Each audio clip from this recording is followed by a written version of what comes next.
அஸ்ஸலாமு அலைக்கும் வரஹ்மத்துல்லாஹி வபரகாத்து. அன்பிற்குரிய சகோதரர்களே, வமா உஹில்ல லி கைரில்லாஹி பிஹி என்பது நம்முடைய விவாத பொருளாக இருக்கிறது. அல்லாஹ் அல்லாதவர்களுக்காக அறுக்கப்பட்ட பிராணிகள் ஹராம் என்பது சிலோன் தௌஹீத் ஜமாத்தின் நிலைப்பாடாக இருக்கிறது. ஆனால் எதிர்த்தரப்பினர்கள் எந்த நிலைப்பாட்டில் இருக்கிறார்கள்? அல்லாஹ் அல்லாதவர்களுக்காக அர்ப்பணிக்கப்பட்டால், பூஜை செய்யப்பட்டால், படையல் செய்யப்பட்டால் அந்த பொருட்கள் ஹராமானது. இன்னும் சொல்ல போனால் ஒரு படி மேலே போய் அந்த பொருட்கள் சிறுக்கான பொருட்கள். அந்த சிறுக்கை விட்டு நாங்கள் இப்ராஹிம் நபி அலைஹிஸ்ஸலாம் அவர்கள் எப்படி விலகினார்களோ அப்படி விலக வேண்டும் என்பது அவர்களுடைய வாதமாக இருக்கிறது. நாங்கள் அல் குர்ஆன்ல 5வது அத்தியாயத்தில் 103வது வசனத்தை எடுத்து வச்சு சொன்னோம். என்னது சொன்னோம்? இந்த பஹீராவையும் சாயிபாவையும் வசீலாவையும் ஹாமையும் முஸ்லிம் அல்லாதவர்கள், காஃபிர்கள், ஜாஹிலியா கால மக்கள் என்ன செய்தார்கள்? ஒட்டகங்களை பல காரணங்களுக்காக இறைவனுக்கு படையல் செய்து, இறைவனுக்காக பூஜை செய்து, இறைவனுக்காக அர்ப்பணித்து அவற்றை பயன்படுத்துவதோ, பாலை கறப்பதோ, அந்த மிருகங்கள் மீது, அந்த ஒட்டகங்கள் மீது சவாரி செய்வதோ, அவற்றை தங்களுடைய தனிப்பட்ட தேவைகளுக்காக பயன்படுத்துவதோ ஹராம் என்று சொல்லிக் கொண்டிருந்தார்கள். யார் சொல்வதை போன்று? எதிர்த்தரப்பினர்கள் சொல்வதை போன்று அது ஹராம். சிலைகளுக்காக படையல் செய்யப்பட்டால் அந்த பொருளே பயன்படுத்தக்கூடாது.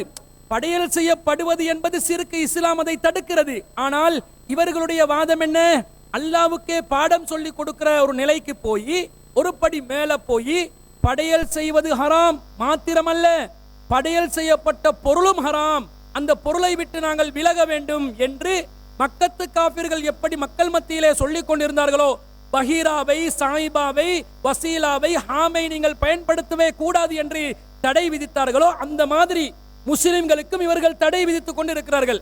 அல்லாஹ் தஆலா இதுக்கு என்ன மரணாடி கொடுக்கிறான்? அல்லாஹ் தஆலா சொல்கிறான், வலாக்கின்னல்லதீன கஃபரு, இறைவனை நிராகரித்தவர்கள், யஃப்தரூன அலல்லாஹில் கதிப வ அக்ஸருஹும் லா யாகிலூன், அவர்களில் அதிகமானவர்கள் அறியவும் மாட்டார்கள், அல்லாஹ் மீது இட்டுக்கட்டி சொல்கிறார்கள். இவர்கள் அல்லாஹ் தஆலா இந்த பஹீராவை, சாயிபாவை, ஆமை, வசீலாவை தடை செய்ததாக பயன்படுத்த கூடாது என்று கடவுளுக்கு நேர்ச்சை செய்யப்பட்ட ஒரு நிலையில் வைத்ததனால அதை நீங்க எந்த வகையிலுமே பயன்படுத்த கூடாது என்று தடை விதித்தது அல்லாஹ் தஆலா ஏற்படுத்தல என்று சொல்கிறார்கள். எப்படி இருக்குதுன்னு சொன்னா, 1450 வருடங்களுக்கு முன்பு அருளப்பட்ட வசனம் இப்ப இந்த சந்தர்ப்பத்தில் அருளப்பட்ட மாதிரி இவர்களுக்கே நச்சென்று அடிக்கக்கூடிய விதத்துல நான் சொன்னேனா இல்லையா? நோஸ் கட் ஆகும் என்று சொன்னேனா இல்லையா? இந்த நோஸ் கட் ஆகக்கூடிய விதத்தில் அல்லாஹ் ரப்புல் ஆலமீன் சொல்வதை நாங்கள் பார்க்கிறோம். இன்னும் சொல்ல போனால் இது சம்பந்தமாக வரக்கூடிய புகாரில 42-57வது ஹதீஸ்ல நபிகள் நாயகம் ஸல்லல்லாஹு அலைஹி வஸல்லம் அவர்கள் சொல்கிறார்கள், இந்த வசீலாவை ஒருவர் என்ன செய்கிறார்? சாயிபாவை ஒருவர் நேர்த்தியாக ஏற்படுத்தி அதை பயன்படுத்த கூடாது என்று சொன்னதனால அவர் நரகத்திலே, அம்ர் பின் ஆமின் அல் குசாய் என்று சொல்லக்கூடியவர் நரகத்தில் அவர் தள்ளப்பட்டார், நரகத்தை நோக்கி சென்று கொண்டிருந்ததை நான் பார்த்தேன். அதாவது அல்லாஹ் அல்லாதவர்களுக்காக அல்லாஹ் அல்லாதவர்களுக்காக படையல் செய்யப்பட்டதை ஹராம் என்று யார் சொல்வார்களோ, அதை யார் ஹராமாக்கி கொள்வார்களோ, இப்படி சாயிபாவை ஹராமாக்கி கொண்ட அம்ர் இப்னு ஆமிர் என்பவர் நரகத்தை நோக்கி சென்று கொண்டிருந்ததை நான் பார்த்தேன் என்று அல்லாஹ்வின் தூதர் ஸல்லல்லாஹு அலைஹி வஸல்லம் சொல்றாங்க. இப்ப யார் நரகத்துக்கு அழைக்கிறார்கள் என்று விளங்குதா? யார் நரகத்துக்கு போய் கொண்டிருக்கிறாங்க என்று விளங்குதா? அல்லாஹ் பாதுகாக்க வேண்டும். சிந்தியுங்கள். நீங்கள் தவறான நிலையில், புரியாத நிலையில், அதிமேதாவித்தனமாக சிந்தித்து இந்த வசனத்திலிருந்து நாங்கள் இப்படி புரிந்து கொள்ள வேண்டும் என்ற ஒரு தவறான ஒரு கொள்கையை முடிவெடுத்திருக்கலாம். ஆனால் உங்களுக்கு அல்லாஹ் நேர்வழி காட்டுவதற்கு இந்த திருமறை வசனமும் ஹதீஸும் போதுமானதாக இல்லையா? எவ்வளவு வமா உஹிலக்கு விளக்கம் சொல்கிறோம், ஆனால் உங்களுடைய மண்டை திறந்து கொள்வதாக தெரிவதில்லை. அதனால் நீங்க என்ன செய்யுங்க? இவற்றை சிந்தித்து மக்கத்து காபிர்களுடைய நிலைக்கு நாம் சென்று விடக் கூடாது, அம்ர் இப்னு ஆமிர் போன்று நரகத்தை நோக்கி நாம் சென்று விடக் கூடாது என்று அல்லாஹ் அல்லாத சிலைகளுக்காக படையல் செய்வது ஹராம் தான். அதற்காக வேண்டி அந்த பொருளை தடுத்துக் கொள்வது நரகத்துக்கு இட்டு செல்லக்கூடிய படுபயங்கர பாவமான காரியம் என்பதை உணர்ந்து விலக வேண்டும். அன்பிற்குரியவர்களே, எந்த அளவுக்கு என்று சொன்னா, இவர்கள் பேசிய வீடியோக்களில் எந்த அளவுக்கு வரம்பு மீறுகிறார்கள் என்று சொன்னா பாருங்கள். இவங்க சொல்றாங்க, கிளிப் 44 போடுங்க.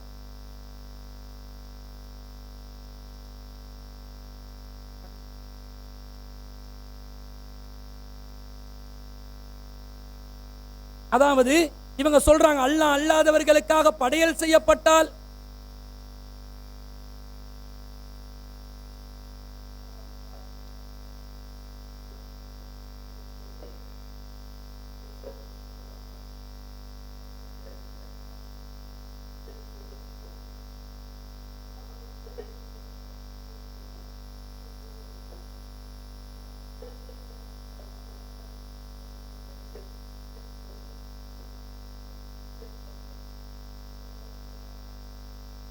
அதாவது தேங்காய் ஒன்றை படையல் செய்தால் அது சிறுக்கு தேங்காய், வாழைப்பழத்தை படையல் செஞ்சா சிறுக்கு வாழைப்பழம், கத்திரிக்காயை படையல் செஞ்சா சிறுக்கு கத்திரிக்காய், கிழங்கையும் கத்திரிக்காவையும் சிறுக்காக்குற அளவுக்கு அறிவு எந்த அளவுக்கு போச்சு?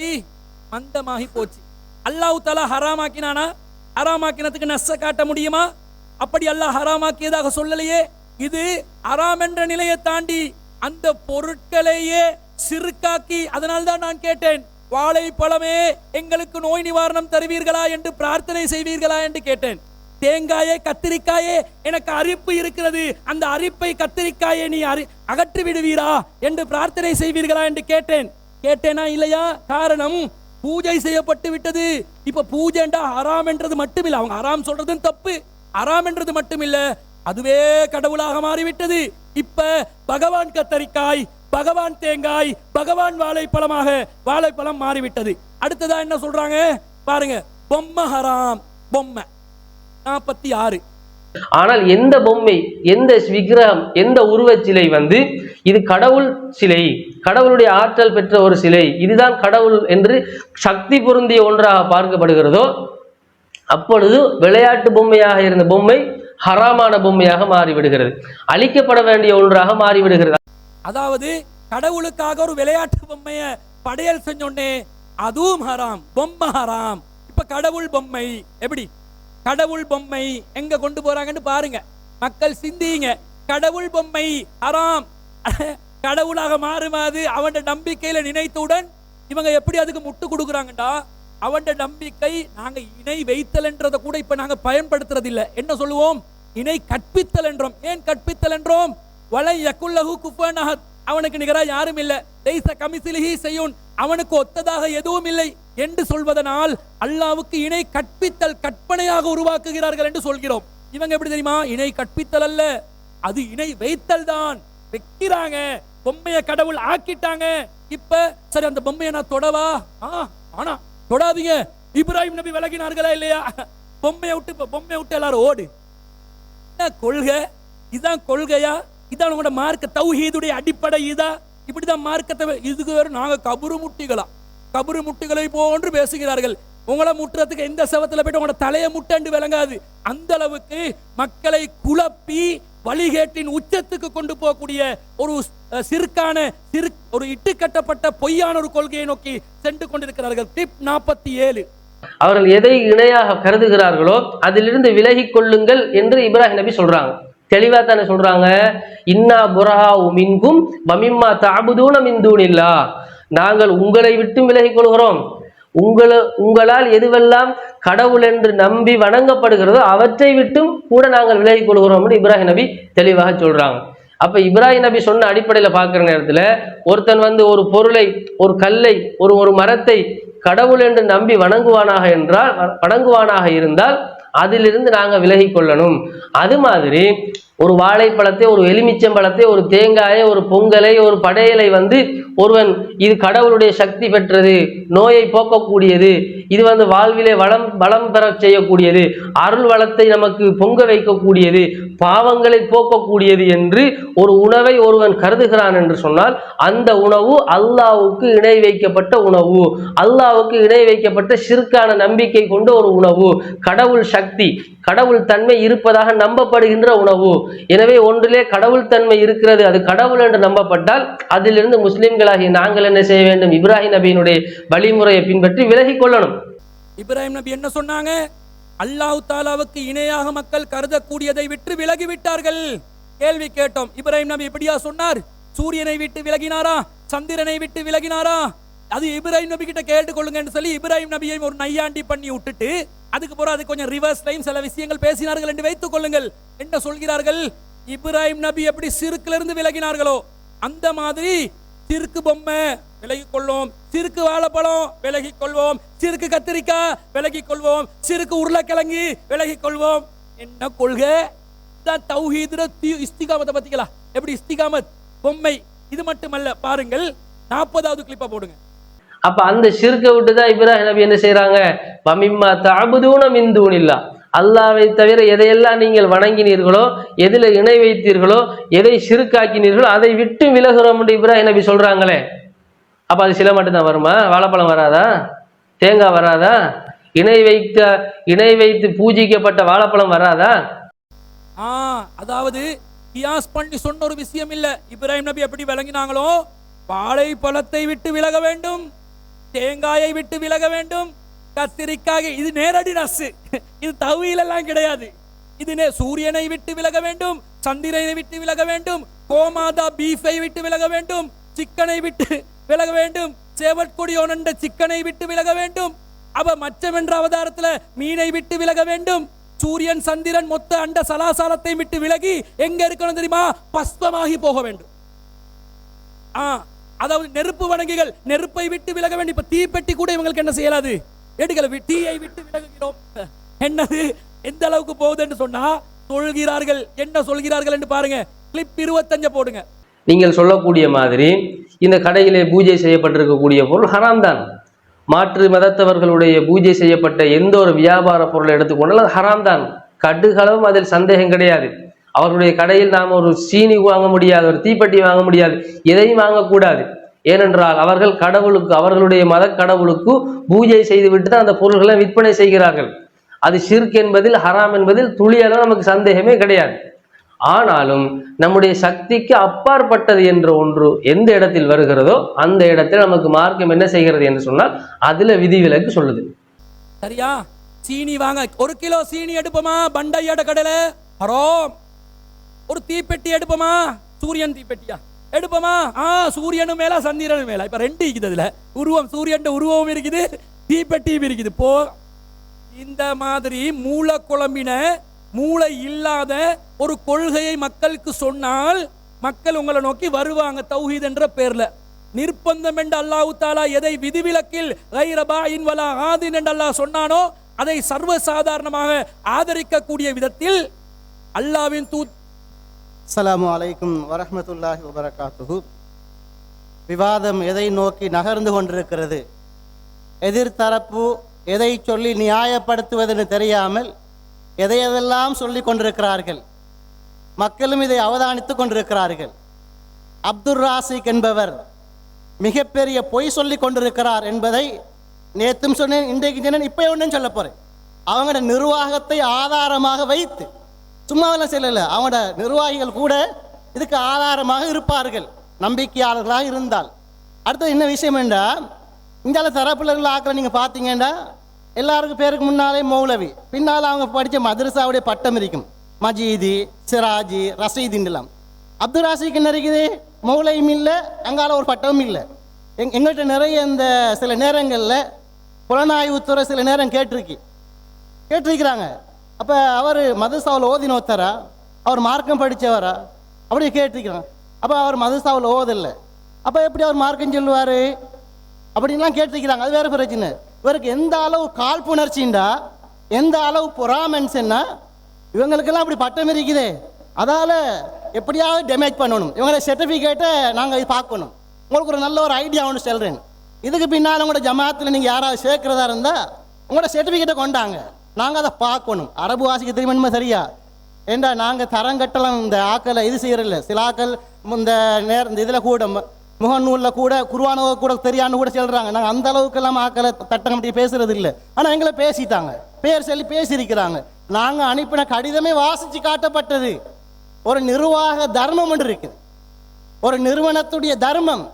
நாங்கள் அதிலிருந்து நீங்கள் செல்கிற கருத்து பிழைன்னு சொல்லி நாங்கள் இன்னொரு பக்கத்தை விவாதிக்க வாரோம் சொல்லி எழுத்து மூலமாக அறிவித்தால் இது பிழையாயுது, இது தவறாயுது, இது ஒரு அழகான நாகரிகமான செயலா இல்லையா? முன்கூட்டியே அறிவிச்சிருக்கிறோம். அறிவிக்காம வந்திருந்தா பச்சை துரோகிகள், எங்களுடன் ஒன்றாக இருந்தவர்கள் அப்படின்னுவாங்க. அறிவித்து நாகரீகமாக நாங்கள் நடந்திருக்கிறோம். அந்த கடிதத்தை கொண்டு வாசிச்சு காட்டினார்.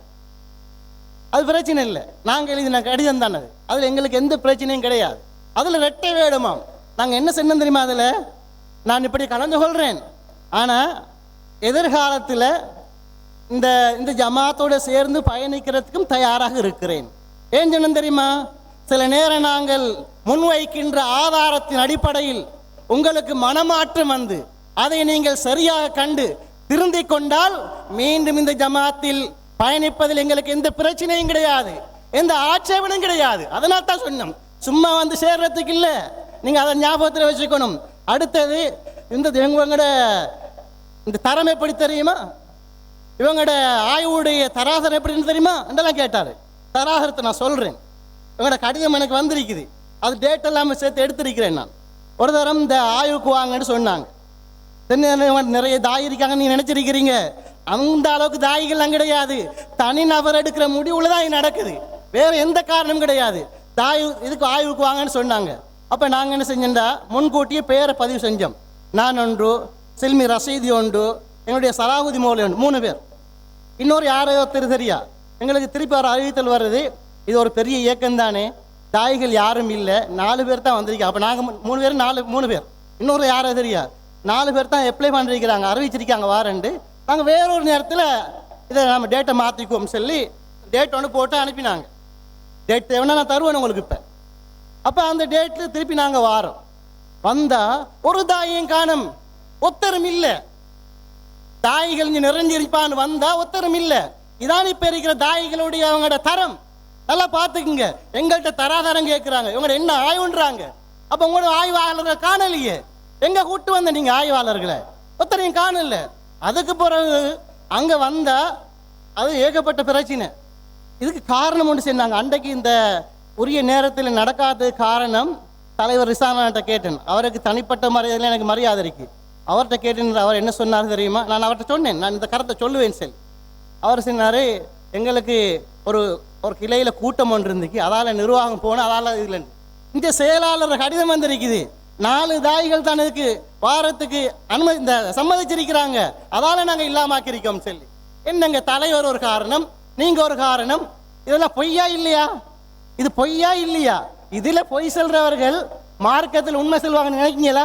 அது மட்டும் இல்ல, இன்னொரு விஷயத்த சொல்றேன் நான். அப்ப வந்தாச்சு, ஒத்தருமே இல்லை. அஜ்மீர் அமீனுக்கு பல தடவை சக்கூர் பாய் கோல் எடுத்தார். அவர் இருக்கிறார் ஆதாரம், எடுத்தா ஆன்சரே இல்லை. அது என்ன காரணம் நமக்கு தெரியும், அல்லாஹ் ஆலம். சில நேரம் பொய்யை சொல்லலாம், உண்மையை சொல்லலாம். அஸ்ஸலாமு அலைக்கும் வரஹ்மத்துல்லாஹி வபரகாத்துஹு. அப்போ வந்திருக்கிறோம், என்னதுக்கு? ஆய்வுக்கு வந்திருக்கிறோம். ரெடியாகி கஷ்டப்பட்டு மிச்சம் நேர தூர இடத்துலேருந்து வந்திருக்கிறோம். வந்திருந்தா யாரையுமே காணல. சகோதரர் அப்துல் ராசிக் வாராரு 5 மணிக்கு பிறகு. சரியா கொஞ்சம் முந்தி வந்தாலும் சரியா சக்குர்பாய் ஆதாரம் வரீங்க.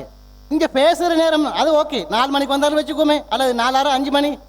இங்கே பேசு நேரம் ஒரு விஷயத்தை சொன்னாரு, நாங்கள் 3 மணித்தியாலம் கலந்துரையாடினோம். இது பொய் இல்லையா? இது பொய் இல்லையான்னு கேட்குறேன் நான். நாங்கள் எங்கெங்க 3 மணித்தியாலம் பேசினோம்? ஒரு விஷயமே பேசல, 1 மணித்தியாலம் கூட சரியா பேசல. என்னையா 3 மணித்தியாலம் பேசணுமா? அவர் மட்டும்தான் வந்திருந்தார், வேற யாரையும் காணல. இதுதான் இவர்களுடைய தாயிகளுடைய லட்சணம். இதுதான் உங்களோட தாய், வேற யாரும் தாயை காணல. தொடர்ந்து கபீர் சகோதரர் பேசுவார். அஸ்ஸலாமு அலைக்கும் வரஹ்மத்துல்லாஹி வபரகாத்துஹு. இப்போ என்ன விளக்கம்னு சொன்னால், நாம் ஒரு செய்தியை காட்டியிருந்தோம்ல, அதாவது விவசாய பொருள்களையும் கால்நடைகளையும் என்ன செய்வாங்க? அல்லாஹ்வுக்காக வேண்டி அர்ப்பணிப்பாங்க. அப்போ அல்லாஹ்வுக்காக வேண்டி அர்ப்பணிப்பது என்பது வெறுமனே பிராணிகளை மட்டுமல்ல அப்படிங்கிறதுக்கு அந்த ஆதாரத்தை தூக்கி வைக்கிற நேரத்தில் இப்போ என்ன கேட்குறாங்க விளங்கிச்சா? அந்த பிராணிகளையும் இந்த விவசாயத்தை அல்லாஹ் சொல்லும் பொழுது அதில் ஹராம் என்று சொல்கிறானா? ஹராம் என்று சொல்லலையே. அதே நேரம் அல்லாஹு தாலா சாயிபா, ஹாம் இந்த மாதிரியான பிராணிகளை பற்றி எல்லாம் சொல்கிறான். இதையெல்லாம் சொல்லும் பொழுது அந்த விஷயத்துக்கு அல்லாஹு தாலா ஹராம் என்று சொல்கிறானா, அந்த பிராணி ஹராம் என்று சொல்கிறானா அப்படின்னு கேள்வி கேட்குறாங்க. இதுதான் இவங்களுடைய கேப்பாக்குட்டி. ஒரு விஷயத்தை எவ்வளவு அழகா அல்லாஹு தாலா விவரிக்கிறான் பாருங்க. ஏற்கனவே சொல்லியிருந்தாங்க, அந்த தீர்ப்பு கெட்டதுன்னு அல்லாஹ் சொல்றான். அதைத்தான் நாங்களும் சொல்றோம். அந்த வசனத்தில் தீர்ப்பு கெட்டது என்று சொல்கிறான். இந்த வசனத்தில் சாயிபாவையும் ஹாமையும் நாங்கள் ஏற்படுத்தவில்லை என்று சொல்கிறான்.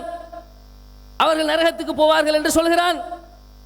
அவர்கள் செஞ்ச தப்புக்காக நரகத்துக்கு போவாங்க. ஆனா அது ஹராமா ஹலாலா என்பது அந்த வசனத்தில் வருது. ஒரு வசனத்துக்கு இன்னொரு வசனம் விளக்கம். அது விளங்காம என்ன பண்றாங்க? அல்லாஹ் தஆலா ஹராம்னு சொன்னாரா? இதாங்க குர்ஆனை விளங்குற ஒரு லட்சணம். ஒரு வசனத்தில் அல்லாஹ் தஆலா ஒரு விஷயத்தை சொல்லிட்டு தப்பு என்று சொன்னால் இன்னொரு வசனத்தில் அதற்கு ஹராம் என்று சொல்லி இருப்பான். அது இவங்களுக்கு விளங்கல. அப்ப இவர்களுடைய கெப்பாக்குட்டி இப்ப விளங்கிச்சு அவங்களுக்கு. இதான் இவர்களுடைய இது. அதுக்கு பதிலாக தான் அடுத்த விஷயம் என்னன்னு சொன்னா, இப்போ ஒரு மாதம் ஒரு மாட்டை என்ன செய்யறாரு? பூஜை பண்றாரு. அவர் மாட்டை வந்து பூஜை பண்றதுக்காக வேண்டி அது ஹராமா போயிருமா? இப்போ நீங்க பாக்குறீங்க, ஒரு மாட்டை பாக்குறீங்க, அதுல வந்து கோயிலுடைய மாலையெல்லாம் போட்டு அதை வந்து ஒரு பிற மதத்துக்குரிய ஒரு அடையாளமாகவே அதில் வந்து குறியெல்லாம் வச்சு அடையாளமெல்லாம் போட்டிருக்கிறாங்க அப்படின்னு சொன்னா, அப்ப நாம் என்ன செய்ய போறதில்லை?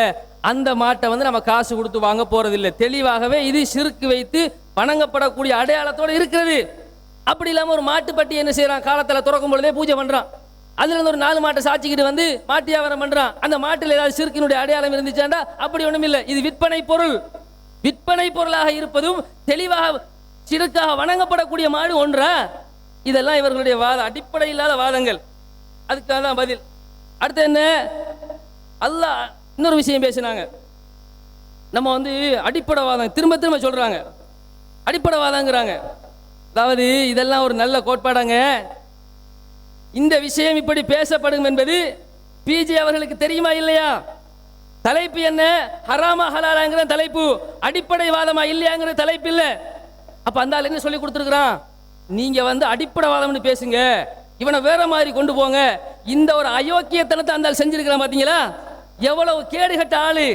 தனக்கு எதிராக வரக்கூடியவர்களை வேற மாதிரி ஹேண்டில் பண்ணி அவர்களை நொக் அவுட் பண்றான் என்று சொன்னா எவ்வளவு ஒரு கிரிமினல் ஆளு. அப்ப நாங்களும் சொல்லலாம், நீங்களும் அந்த பொன் பிடிக்கிற விஷயத்துல கொஞ்சம் அப்படிதான் இருந்திருக்கிறீங்க.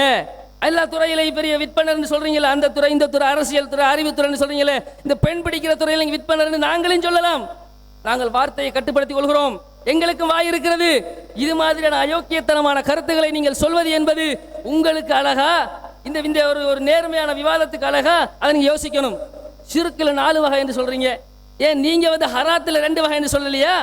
முகம் மூடுவது ஹராம்னு சொன்னீங்க. எங்கப்பா நேரடியா ஹராம் எங்க வந்திருக்கு? இல்ல நேரடியா சொல்லப்பட்ட ஹராம் ஒன்று இருக்கு, நேரடியா சொல்லப்படாத ஹராம் ஒன்று இருக்கு. நீங்க சொன்னீங்களா இல்லையா? அப்ப இதெல்லாம் எங்க இருந்து எந்த அடிப்படையில இருந்து பேசுறீங்க நீங்க? நுணுக்கமான ஷிர்க். ஷிர்க்ல 2 வகை இருக்கலாம். ஒரு வகை என்னதான் வெளிப்படையாக தெரியக்கூடிய ஷிர்காம், இன்னொரு வகை என்னன்னு சொன்னா அது நுணுக்கமான ஷிர்காம். ரசூலுல்லாஹ் சொன்னாங்களா? அல்லாஹ் சொன்னாங்க நுணுக்கமான ஷிர்க். நல்லா சொன்னானே. நீங்க ஷிர்க் 2ஆ பிரிக்கிறீங்க, நாங்க 4ஆ பிரிக்கும் பொழுது 4 தரம் குதிக்கிறீங்க. நீங்க பாத்துக்கோங்க. அடுத்து என்ன தெரியுமா? வணக்கம்டா என்ன அப்படி கேட்குறாங்க. ஒரு பொருளை இப்படி கும்பிடுறது, துவா கேட்கறது தான் வணக்கம் நினைச்சுக்கிட்டு இருக்கிறாங்க. எவ்வளவு அறிவு கட்டணும்னு பாருங்க. ஒரு பொருளை நம்புவது ஒரு வணக்கம், ஈமான் ஒரு வணக்கம். ஒரு பொருளின் மீது அது என்னை காப்பாற்றும் என்று சொல்லி அல்லாஹ் மேல தவக்குல் வைக்கிறான், அல்லாஹ் என்ன பாதுகாப்பான். இந்த தவக்குல் எங்க வைக்கிறான்? வாழைப்பழத்தில் வைக்கிறான். அல்லாஹ்வின் மீது வைக்க வேண்டிய தவக்குல வாழைப்பழத்தில் வைக்கிறான். அல்லாஹ்வின் மீது வைக்க வேண்டிய பயத்துக்கு என்ன சொல்ல? தக்குவான்னு சொல்லுவாங்க. இந்த வாழைப்பழத்தை நாம உதாசீனம் செஞ்சுட்டா, இந்த வாழைப்பழத்தை காலில் போட்டு மிரிச்சிட்டா எங்க என்ன அதை அழிச்சிருமோ, அந்த வாழைப்பழம் என்ன அழிச்சிருமோ, என்ன குடும்பத்தை கெடுத்துருமோ, வாழைப்பழத்தை பார்த்து பயப்படுறான். அல்லாஹ்வுல வைக்க வேண்டிய தக்குவா அங்க வைக்கிறான். குஷு அல்லாஹ்வின் மீது வைக்க வேண்டிய இறையச்சத்தை அதன் மேல வைக்கிறான். மேலும் சொல்வதாக இருந்தால் இஸ்திகாமத், கொள்கை உறுதி. என்ன உறுதி? எந்த நிலையிலும் அல்லாஹ் என்னை காப்பாற்றுவானுங்கிற நம்பிக்கை. வாழைப்பழத்தில் எப்படி நம்பிக்கை வைக்கிறான்? இந்த சாப்பிட்டுட்டு போனா என்னுடைய பரீட்சையில் நான் வெற்றி பெறுவேன், நம்புறானா இல்லையா? இப்ப பாருங்க, நீங்க தாயத்தை ரசூல் ஸல்லல்லாஹு அலைஹி வஸல்லம் ஷிர்க்னு சொன்னாங்க. மன் அல்லக தமீமத்தன் ஃபகத் அஷ்ரக, யாரு தாயத்தை கட்டுகிறான் முஷ்ரிக் ஆயிட்டான்னு சொன்னாங்க. நான் கேட்கிறேன், தாயத்து அவர்களே என்னை காப்பாத்துங்கள், அவருடைய பாணியில் அப்துல் ராசிக் பண்ண, தாயத்து அவர்களே என்னை காப்பாத்துங்கள், ஷிர்கான தாயத்து அவர்களே, ஷிர்கான கத்தரிக்காயே, ஷிர்கான வாழைப்பழமே சொன்னீங்கல்ல, இப்ப ஷிர்கான தாயத்தே. அல்லாஹ்வுடைய தூதர் ஸல்லல்லாஹு அலைஹி வஸல்லம் அவர்கள் அதை ஷிர்க்னு சொல்கிறார்கள். தாயத்தை வச்சு வணங்குறானா இல்ல கட்டிக்கிட்டு நம்புறானா? வணக்கம் என்னன்னு தெரியலங்க. உள்ளம் சார்ந்த வணக்கம், நம்புறது, நம்பிக்கை வைக்கிறது, அதன் மீது ஒரு பொறுப்பு சாட்டுறது, அதுக்காக வேண்டி கட்டுப்பட்டு நடக்கிறது. இதெல்லாம் இந்த பூஜை செய்யப்பட்ட பொருளை பார்த்து அவன் நம்பிக்கை வைக்கிறானா இல்லையா? அல்லாஹ்வின் மீது வைக்க வேண்டிய தவக்குலை எதன் மீது வைக்கிறான்? வாழைப்பழத்தில் வைக்கிறான், தேங்காயில் வைக்கிறான். அஸ்ஸலாமு அலைக்கும் வரஹ்மத்துல்லாஹி வபரகாத்துஹு. அன்பிற்குரிய சகோதரர்களே, எதிர்த்தரப்பு என்ன இடத்துக்கு வந்துட்டாங்கன்னு சொன்னா, வைத்தறிச்சல் முத்தி போய் தனிநபர் விமர்சனங்களை பகிரங்கமாக மேடையில் வைக்கிற அளவுக்கு வந்துட்டாங்க. அறிஞர் பிஜே அவர்கள் சம்பந்தப்பட்ட குற்றச்சாட்டை இந்த மேடையில வச்சாங்க. அப்படி வைக்கிறதா இருந்தா நீங்க எப்படி வைக்கணும், அதை நீங்கள் உண்மை என்று நம்பி ஏற்று வைப்பவர்களாக இருந்தால் அது சம்பந்தப்பட்ட ஆதாரத்தை, சாட்சியத்தை மார்க்க அடிப்படையில் முன்னிறுத்தி தான் இந்த குற்றச்சாட்டை வைக்க வேண்டும். எதிரிகள் எப்படி இந்த தௌஹீதை அழிப்பதற்கு சதி செய்கிறார்களோ அந்த அணியில் இவர்களும் சேர்ந்து விட்டார்கள். இது வேண்டாத வேலை, இது அவசியமற்ற விஷயம், இது நம்முடைய விவாத ஒப்பந்தத்திற்கு முற்றிலும் முழுதாக மாற்றமான ஒரு கருத்து. இதையும் நாங்கள் வைக்கலாமா இல்லையா என்ற தொனியில வந்து வைக்கிறாங்களாம். இது வரம்பு மீறும் ஒரு செயல், கண்டனத்துக்குரிய ஒரு செயல்.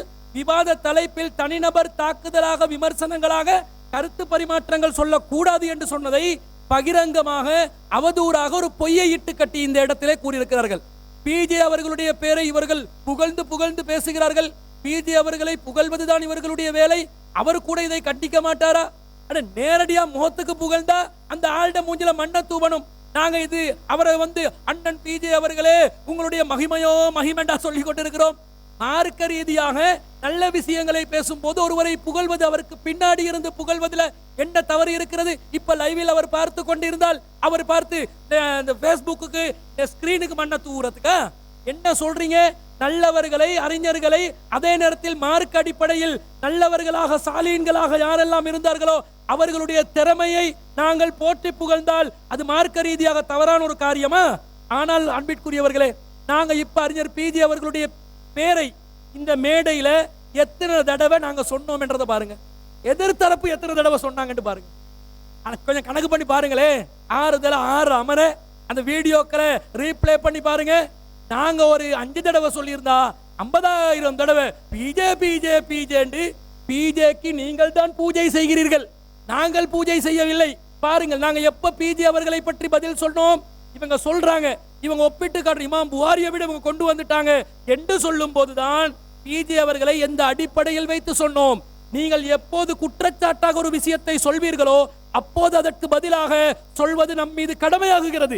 அந்த நேரத்தில் சொல்வதை புகழாரம் என்று எப்படி பேசலாம்? அப்போ ஒரு விவாதம் எந்த துணையில் சென்று கொண்டிருக்கிறது என்பதை கூட அறியாதவர்களாக பதில் சொல்லிக் கொண்டிருக்கிறார்கள். எங்களை பொறுத்தவரையில் பிஜே அவர்கள் ஒரு மார்க்கறிஞர் தான். அவர் நமக்கு கடவுளோ, நம்முடைய இறைவனுக்கு நமக்கும் இடைத்தரகரோ, அவர் மகானோ, ஒரு ரிஷியோ அல்ல. அவரை நாங்கள் ஒரு மனிதனுடைய இடத்தில் தான் வைக்கிறோம். ஆனால் உங்களை போன்று அறிஞரோடு பேசும்போது சரியானே என்று கூஜா தூக்குபவர்கள் அல்ல. நாங்கள் எதை மார்க்க ரீதியாக தவறாக காண்கிறோமோ அதை நேரடியாக அவருக்கு சுட்டி காட்டுவதற்கு தயங்காதவர்கள் என்பதை அவரும் அறிவார். நாங்களும் அப்படித்தான் செயல்படுத்திக் கொண்டு வருகிறோம். ஆனால் உங்களை போன்று இரட்டை வேடம் போடுபவர்கள் அல்ல. அவரோடு பேச கிடைச்சா நீங்க எப்படியெல்லாம் எச்சி வடிப்பீங்கன்னு நமக்கு தெரியும். ஆனா அதை இந்த சபையில் நாங்கள் பேசுவதற்கு விரும்பவில்லை. ஆனால் இப்ப எப்படி காட்டுறாங்க தெரியுமா? அவர் என்றாலே அலர்ஜிமாய் காட்டுறாங்க. இதே எதிர்த்தரப்பில் உள்ளவர்கள் அறிஞர் பிஜே அவர்களுடன் பேசுகின்ற சந்தர்ப்பங்கள் கிடைத்த நேரத்தில் என்னமாய் நடந்து கொண்டார்கள் என்றதை நான் படம் போட்டு காட்டினால் அது சபைக்கு நன்றாக இருக்காது. அதனால் அதை விட்டு நாங்கள் விலகிச் செல்கிறோம். அடிப்படைவாதம் திசை திருப்புகிறார்கள். அடிப்படைவாதம் என்று சொல்கிறார்கள். நாங்கள் அப்ப அவர் கேட்கிறாங்க பயங்கரமான ஒரு கேள்வி. ஒமா உஹில் என்றதுல அந்த அல்லாஹ் அல்லாதவர்களுக்கு இருக்கிற பிராணிகளை நீங்கள் சாப்பிட்டாலும் அதுவும் அடிப்படைவாதம் என்று அவன் நினைக்க மாட்டானா என்று கேட்கிறார்கள். அதை எப்படி நினைப்பாங்க? அல்லாஹ் அல்லாதவர்களுக்காக படையல் செய்யப்பட்டது ஹராமு. ஒரு 1000 விஷயம் உலகத்துல ஹலாலா இருக்கும் போது ஒரு 2, 3, 4, 5, 10 முஸ்லிம்கள் மத ரீதியாக தங்களுக்கு தடை என்று சொல்கிறார்கள்.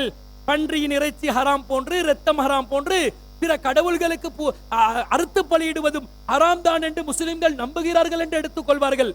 உங்களை போல நெருப்பட்டி ஹராம் என்றா, உங்களை போல சன்லைட் ஹராம் என்றா, ரின்சோ பேக்கெட் ஹராம் என்றா, அதை எப்படி எடுத்துக்கொள்வார்கள்? இது என்னடா இது? எப்படிடா சன்லைட் ஹராமானது?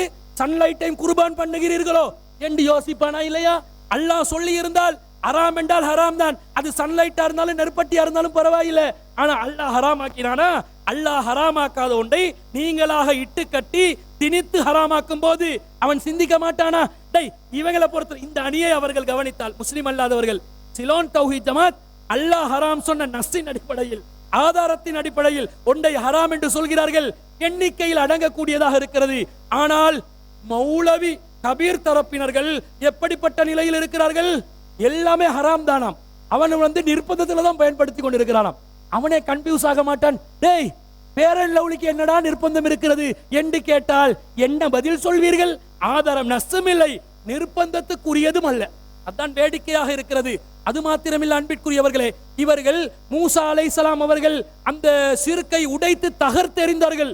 எப்படி வீடியோக்களில் பேசுவார்கள் என்றா, தகர்த்து எறிந்து சுக்குநூறாக்குற வேலையை பண்ணாங்க.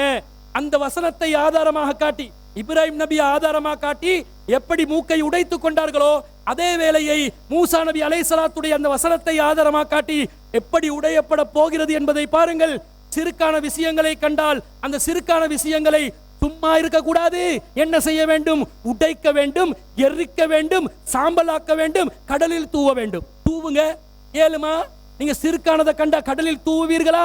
சாம்பலாக்குவீர்களா? உங்களுடைய வாதப்படி உங்களுடைய வீடுகளுக்கு வரக்கூடிய தேங்காய் சிறுக்கு நிலையில் இல்ல, அதுவே சிறுக்காக இருக்கிறது. அந்த சிறுக்கை நீங்கள் என்ன பண்ணணும்? தேங்காவை கொண்டு வந்து நிர்பந்தம் என்று தேங்காய் பாலை போட்டு பருப்பு கறி ஆக்காம அந்த தேங்காவை பத்த வச்சு அதை சாம்பலாக்கி உங்களோட ஏரியால இருக்கிற கடல் காத்தாங்குடி பீச்ல போயிட்டு என்ன செய்யணும்? தூவணுமா இல்லையா? என்ன வாதம், என்ன ஆதாரம் வைத்துக் கொண்டு பேசுகிறார்கள். அது மாத்திரமில்ல அன்பிற்குரியவர்களே, இவர்களுடைய நெருப்பை கூட யூஸ் பண்ணல. இப்ப மாற கேஸ் என்ன, நெருப்பும் கடவுள், அதை விட்டு விலக வேண்டும், தேங்காவை பத்த வைக்க வேண்டும். சரியான பிரச்சனைக்குள்ள உங்களை நம்பிய மக்களை நீங்கள் கொண்டு போய் விட்டு கடைசியில எல்லாத்தையும் அம்போண்டு கைவிடக்கூடிய ஒரு நிலை ஏற்படுகிறது. அது மாத்திரமல்ல அன்பிற்குரியவர்களே, நீங்கள் எல்லாம் விபச்சாரம் செய்யாமல் இருக்கிறீர்கள். கண்ணால் விபச்சாரம் செய்யாமல், காதால் விபச்சாரம் செய்யாமல், கைகளால் விபச்சாரம் செய்யாமல், உங்களுடைய உறுப்புகளால் விபச்சாரம் செய்யாமல் இறைவனுக்காக உங்களை இறையச்சத்துடன் பாதுகாத்துக் கொண்டிருக்கிறீர்கள் என்றால், சகோதரர் கபீருடைய வாதம் என்ன? அது நிர்பந்தத்துல கொஞ்சம் கண்டால விபச்சாரம் செஞ்ச பரவாயில்ல, கிளிப்ப போடுங்க ஐயா, 20வது கிளிப். மார்க்கத்துல விபச்சாரத்தை ஹராம் என்று சொல்லப்பட்டிருக்கிறது. எந்த அளவுக்கு சொல்லப்பட்டிருக்கிறது? விபச்சாரத்தை நெருங்க கூட செய்யாதீர்கள். லா தக்ரபு ஸினா, விபச்சாரத்தை நெருங்கவே செய்யாதீர்கள். இன்னஹு கான ஃபாஹிஷா வஸா சபீலா, அது ஒரு கெட்ட ஒரு வழிமுறையாக இருக்கிறது என்ன அல்லாஹ் தஆலா சொல்றான். அப்படிப்பட்ட விபச்சாரத்தை நாம நெருங்க கூட, அது ஹராம். இதுல யாருக்காவது சந்தேகம் இருக்கிறதா?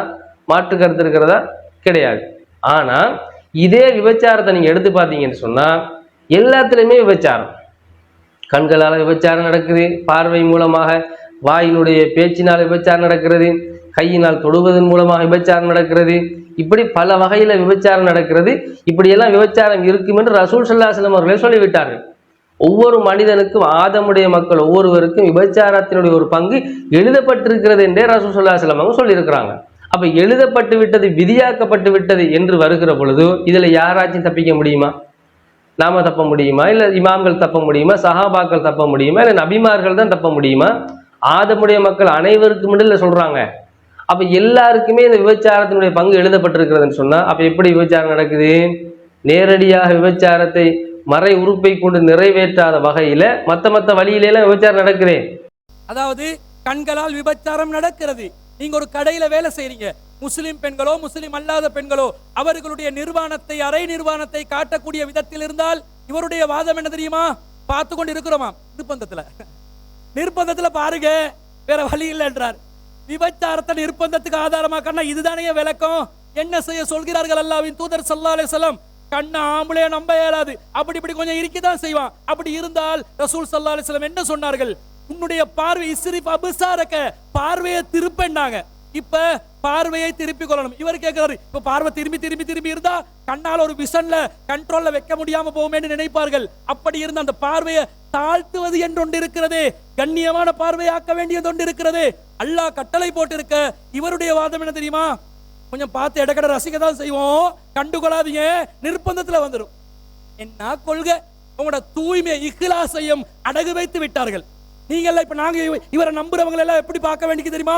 ஓ, இவங்க எல்லாத்தையும் வீட்டுக்கு கூட்டி போவேலாது, அப்படி இப்படி கண்ணால லைட்டா விபச்சாரத்தை பண்ணிட்டு கையால லேசா தடவி விட்டுட்டு நிர்பந்தம் என்று சொன்னாலும் சொல்லி விடுவார்கள்.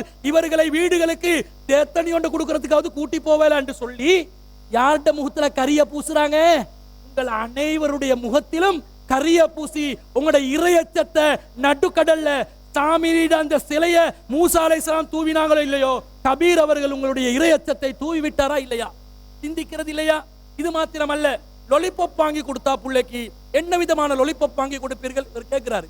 அதாவது அறிவு முத்தி போனா இப்படித்தான் சிந்தனைகள் வரும்.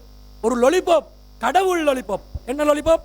கடவுள் லொலிபப் இருந்தால் எப்படி நீங்கள் அந்த லொலிபப்பை உறிஞ்சுவீர்கள்? உரியக்கூடாது என்று சொல்லி ஒன்னாவது கிளிப்பை போடுங்க.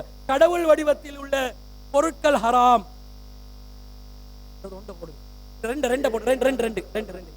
ரோட்ல போகும்பொழுது, வீதியில போகும்பொழுது உங்க பிள்ளைக்கு ஒரு லொலிபப் வாங்கி கொடுப்பதற்காக வேண்டி இந்த மாதிரி சிலுவை உருவத்தில் இருக்கக்கூடிய லொலிபப்பை நீங்க வாங்கி கொடுப்பீங்களா? அது மாதிரியான கேக்கை வீட்டை போய் வாங்கி சாப்பிடுவீங்களா? ஒரு சபையில வச்சு உங்களுக்கு கடவுள் உருவத்தில் இருக்கக்கூடிய பிரமத கடவுள் வடிவில இருக்கக்கூடிய ஒரு கேக்கை உங்களுக்கு தந்தால் அதனை நீங்கள் சாப்பிடுவீர்களா? ஒரு மானம் இருந்தால், ரோஷம் இருந்தால், இஸ்லாமிய உணர்வு இருந்தால், ஈமானிய தெளிவு இருந்தால் கண்டிப்பாக அதை நீங்கள் சாப்பிட மாட்டீர்கள். அதாவது புள்ளையொண்ட ரோட்ல கூட்டி போப்பாங்களா, அது லொலிபாப் கேட்குமாம். என்ன லொலிபாப்புங்க கேட்குமா உங்ககிட்ட? சிலுவை லொலிபாப், விநாயகர் லொலிபாப், இயேசுநாதர் லொலிபாப். என்ன வாதம்? சரி, அப்படி லொலிபாப் கொண்டு கடையில விநாயகர் லொலிபாப்பும் சிலுவை லொலிபாப்பும் இருந்ததாக வைத்துக் கொள்ளுங்கள். இவங்க என்ன நான் சொன்னேன் அடிப்படைவாதம் என்று எங்க கொண்டு போறாங்கடா, அவனோட கடவுள்களை லொலிபாப்பும் கேக்குமாக ஆக்கி விட்டார்கள். சரி, அப்படிதான் இருந்தா அது சிறுக்கின் வடிவம் இருக்கிறதா இல்லையா? சிறுக்கின் வடிவம் இருக்கிறது. அதை உடனடியாக அழித்து ஒழிக்க வேண்டும். அப்படியோ அழித்து ஒழிக்காவிட்டால் நாங்க சிறுக்குக்கு துணை புரிந்ததாக ஆகிவிடும். இது வெறி பிடித்த ஒரு நிலை, மனநிலை பாதிக்கப்பட்ட ஒரு நிலையாக இருக்கிறதா இல்லையா? 4வது கிளிப்பை போடுங்க. ஏன்னா அல்லாஹ்வுடைய தூதர் ஸல்லல்லாஹு அலைஹி வஸல்லம் என்ன சொல்றாங்க? முஸ்லிம்ல வரக்கூடிய ஹதீஸ் அர்சலனி பிஸலத்தில் அர்ஹாமி வகஸ்ரில் அவுசானி. என்னை அல்லாஹ் தஆலா எப்படி அனுப்பி இருக்கிறான் என்று சொன்னால், குடும்ப உறவுகளை சேர்ந்து நடக்கும்படியும், உருவங்களை, சிலைகளை, விக்கிரகங்களை, ஷிர்கான சிலைகளை உடைக்கும்படியும் அல்லாஹ் தஆலா என்னை அனுப்பி இருக்கிறான் என்று சொல்றாங்க. அப்ப ஷிர்கான சிலைகளை அழிக்க வேண்டும் என்பது ரசூல் ஸல்லல்லாஹு அலைஹி வஸல்லம் உடைய கோட்பாடாக இருக்கிறது. அதே மாதிரி அலி ரலியல்லாஹு அன்ஹு அவர்களை அனுப்பக்கூடிய செய்தி முஸ்லிம்ல இடம்பெறுகிறது. அதுவும் அதே மாதிரி அலி ரலியல்லாஹு அன்ஹு அவர்களை அனுப்பக்கூடிய செய்தி அதுவும் முஸ்லிம் தான் இடம்பெறுகிறது. அல்லா ததஅ திம்சாலன் இல்லா தமஸ்தா. எந்த ஒரு உருவச் சிலையையும் ஷிர்கான வடிவத்தையும் நீ அழிக்காமல் விட்டு விடாதே என்று சொல்லி ரசூல் ஸல்லல்லாஹு அலைஹி வஸல்லம் என்னை அனுப்பி வைத்தார்கள். இப்படியும் ஹதீஸ் இருக்கிறது. அப்ப ஷிர்கான உருவத்தில், ஷிர்கான வடிவத்தில், விநாயகர் வடிவத்தில், சிலுவை வடிவத்தில் அல்லது இயேசுநாதர் வடிவத்தில் ஒரு உருவத்தை, ஒரு உணவை தயாரித்து உங்களுக்கு தந்தால் இப்ப இதுக்கு சட்டம் என்ன? இதுவும் ஹலால் என்று சொல்ல போறீங்களா? இதுக்கு ஆகும் என்று ஃபத்வா கொடுக்க போறீங்களா? அல்லது இது மொத்தமாகவே இதை ஹராம் என்று ஒதுக்க போகிறீர்களா? அல்லது அந்த உருவத்தை நாங்கள் அழித்து விட்டு அந்த கேக்கை உடைத்து கசக்கி விட்டு அதற்கு பிறகு சாப்பிடுவோம் என்று ஏதாவது அறிவு கட்ட, ஏதாவது மானம் கெட்டு போன ஒரு பதில, ஏதாவது ரோஷம் கெட்டு போன, இஸ்லாத்துக்கு ரோஷம் மானம் எல்லாம் இருக்கிறது, அந்த ரோஷம் மானத்தை இழந்து ஒரு பதில் சொல்ல போறீங்களா? அதாவது அல்லாஹ்வின் தூதர் ஸல்லல்லாஹு அலைஹி வஸல்லம் அவர்கள் சிலைகளை உடைப்பதற்காக அனுப்பப்பட்டவர்கள். அத மாதிரி நாங்க போயிட்டு சிலையை உடைக்கணுமா? இல்ல லொலிபப்பை உடைக்கணும். சரி, உங்க வாதப்படி புள்ள லொலிபப்பை கேட்டு சென்று வைங்க. லொலிபப்பை எடுத்து என்ன பண்றோம்? வாயில எடுத்து நல்லா கடிச்சு தின்ன வேண்டியதுதானே? உடஞ்சி தானே போக போகுது, பஸ்பமாகத்தானே போக போகுது. இதுக்கு பயங்கர வாதமாங்க, மார்க்க ரீதியான தெளிவுகளாம். இதுதான் இஸ்திகாமத். இஸ்திகாமத்தை பார்த்தீங்களா? அஸ்ஸலாமு அலைக்கும் வரஹ்மத்துல்லாஹி வபரகாத்துஹு. அன்புக்குரிய இஸ்லாமிய சகோதரர்களே, விருப்பம் சம்பந்தமாக அடிக்கடி பேசி வராங்க. அந்த விடயத்தை பொறுத்த வரைக்கும் பொதுவாக நம்ம எப்படி தெளிவாக குறிப்பிடணும்னு கேட்டால், இந்த நாட்டில் நாங்கள் வாழுகிற பொழுது விரும்பிய விரும்பாமல் நிர்பந்தத்தில் வாழ்ந்து கொண்டிருக்கிறோம். அதில் யாரும் மறக்க மாட்டான். எப்படி வாழ்கிறோம்? பாடசாலைக்கு அனுப்ப முடியாத நிலைமைன்னு கேட்டால் மொத்தமாகவே இணையப்பு நடக்கிறது. அது ஹாஸ்பிட்டலுக்கு போகாமல் நிலைமை, ஒரு ஹோட்டலுக்கு போக முடியாத நிலைமை, இப்படி ஒட்டுமொத்தமாக நிர்பந்த நிலை இருக்கான்னு கேட்டால் இருக்க தான் செய்கிறது. அதில் யாரும் மறக்க முடியாது.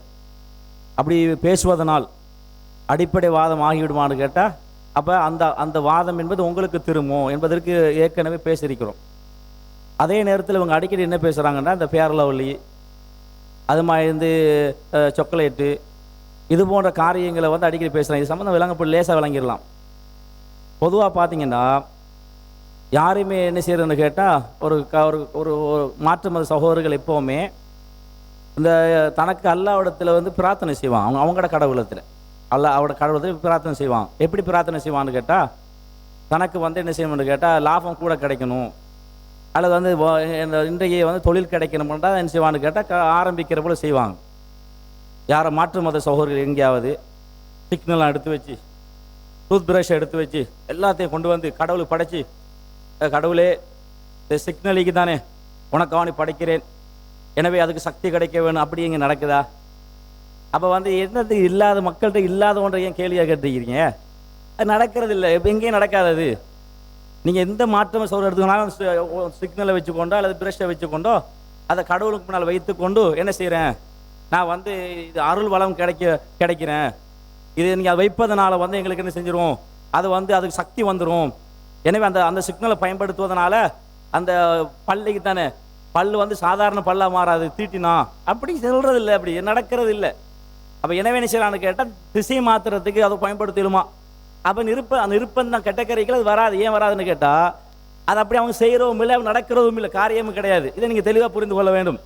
நாம் கேட்குற கேள்வி என்ன தெரியுமா, கடவுளுக்கு முன்னால் வந்து என்ன செய்கிறோம், ஒரு உணவை வந்து வைக்கிறோம், உணவுகளை வைக்கிற பொழுதோ அது ஹராமா ஹலாலான்ற விஷயத்தில் வந்து நீங்கள் தெளிவான ஆதாரம் வச்சிங்களா?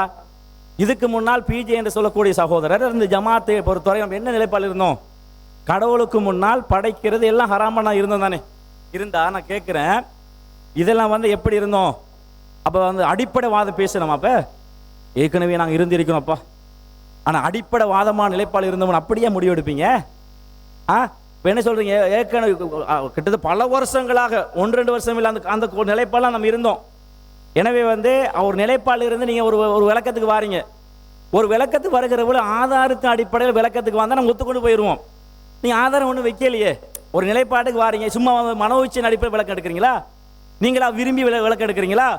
மாற்று மத ஆக்களுக்கு மத்தியில் வந்து என்னங்க சொல்கிறது, யாராவது கேள்வி கேட்டால் கேள்விக்கு பதில் இல்லைன்னு அதுக்காக நீங்கள் விளக்கம் எடுக்கிறீங்களா? முடிவெடுங்க. அது எப்படி ஆதாரத்தின் அடிப்படை முடிவை எடுத்தால் நான் ஒத்துக்கொண்டு தானே போகிறேன்னு சொல்கிறேன். நான் உங்களோட வாதங்களை பார்க்குறேன், பிஜியோட வாதங்களை பார்க்குறேன், இந்த சபையில் வாதங்களை பார்த்து ஒன்றும் வைக்கலையே. இந்த மார்க் அடிப்படையில் வகையின் அடிப்படை ஆதாரம் வச்சா ஒத்துக்கொண்டு போவோம்.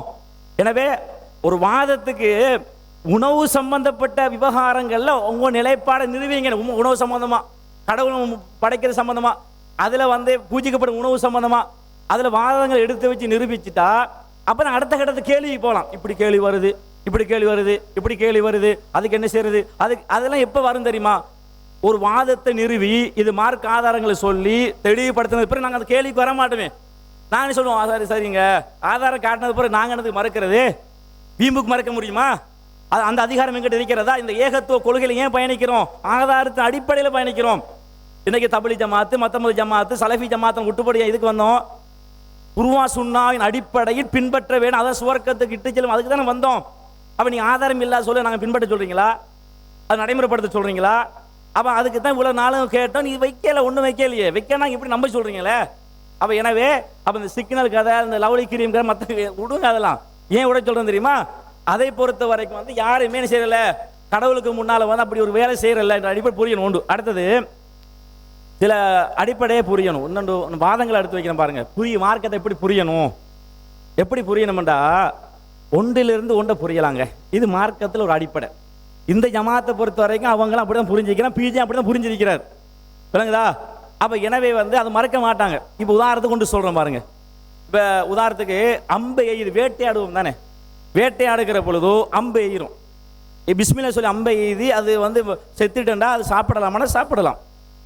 ஆனால் வந்து இப்போ கேள்வி என்ன தெரியுமா, அல்லாஹ் தஆலா அல் குர்ஆன் ரசூலுல்லாஹ் சொல்லுகிற பொழுது ஈட்டி முனை, கூறு முனையால் தாக்கப்பட்டு துளைக்கப்பட்டு அந்த பிராணி செத்து போனால் அதை வந்து சாப்பிடலாம். அதுக்கு கூறு முனை என்ற வார்த்தை கூறு முனையால். இதை வைத்து வந்து என்ன முடிவெடுக்கலாம்?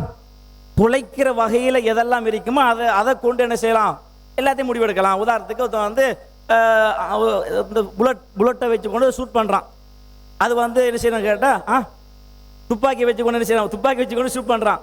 அது என்ன அந்த எதுக்கு வேட்டையாடுகிற போல அந்த வேலையை செய்கிறான், மானையோ எதையோ வேட்டையாடுவீங்கண்ணே. அப்போ வேட்டையாடுகிற பொழுது அது சாப்பிடலாமா சாப்பிடக்கூடாண்டா அது சாப்பிடலாம். ஏன்? அது துளைச்சிட்டு போகிறது. ஒன்றுலேருந்து ஒன்று சட்டம் விளங்குறது தானே. அந்த காலத்தில் வந்து ஈட்டி முனை வந்தாலும் ஈட்டி முனையை பொறுத்த வரைக்கும் என்ன, இன்றைய காலத்தில் வந்து என்ன இருந்தால் துப்பாக்கி அந்த புல்லட் தான் இருக்கிறது. ஆனால் புல்லட் இருப்பதனால ஒரு கேள்வி கேட்கலுமா? இல்லை, அந்த காலத்தில் ஈட்டி தான் இருந்தாங்க, ஈட்டியை வச்சு ஈட்டியை மட்டும்தான் விளங்கணும், அப்போ துப்பாக்கியை வச்சு அது விளங்க முடியாதுன்னு சொல்ல முடியுமா? இல்லை, அதில் என்னென்ன அர்த்தம் வைக்கிறது, துளைக்கிறது எதெல்லாம் வருமோ அதெல்லாம் குறிக்கும். இதை சகோதரர் பிஜின்னு சொல்றாரு, ஹராம் ஹலால் என்ற புக்கில் அவர் அழகா எழுதிக்கிறாரு. அப்போ அது தெளிவானது ஏற்றுக்கொள்ள தானே வேணும். எப்படி ஒன்றிலிருந்து ஒன்று புரியலாம். அங்கே ஈட்டி முனையில் வந்தாலும் கூட துளைக்கிற எதை கொண்டு நீங்கள் பயன்படுத்தினாலும் அன்றைய காலத்தில் அது புல்லட் இது இல்லையே, அதை விளங்கலாம்ன்றா உங்க வாத பிரகாரம் இறைச்சின்றே வச்சுக்கொள்ளுங்க. இன்னொரு கடவுளுக்கு முன்னால் படைக்கிற அம்சம் வருகிற போது இறைச்சி என்பது உணவு சாப்பிடுவது, அதை வைத்து எதெல்லாம் உணவாக அது கடவுள் நான் படைக்கிறானோ அத்தனையும் விளங்க முடியாதா, புரிய முடியாதா? அப்ப நிறைய ஆதாரங்களை நேரடி ஆதாரம் செஞ்சிடும், காட்டிட்டோம். உகில்லை என்ற வார்த்தை சத்தமிடப்பட்டவை என்பது எல்லாத்தையும் குறிக்கும் ஆதாரத்தை வச்சிட்டோம், தெளிவா வச்சிட்டோம். அவங்க வைக்க முடியல. ஆனால் உங்களுக்கு விளங்க வைப்பதற்காக வேண்டி, புரிய வைப்பதற்காக வேண்டி செய்யணும்னு கேட்டா ஒன்றிலிருந்து ஒன்றை விளங்கி சட்டம் எடுக்க முடியும். அதை நீங்கள் எடுத்திருக்கிறீங்க, அதை மறுக்க மாட்டீங்க என்பதற்கு இந்த செய்தியை சொல்றோம் என்ற அடிப்படை புரிகிறோம்.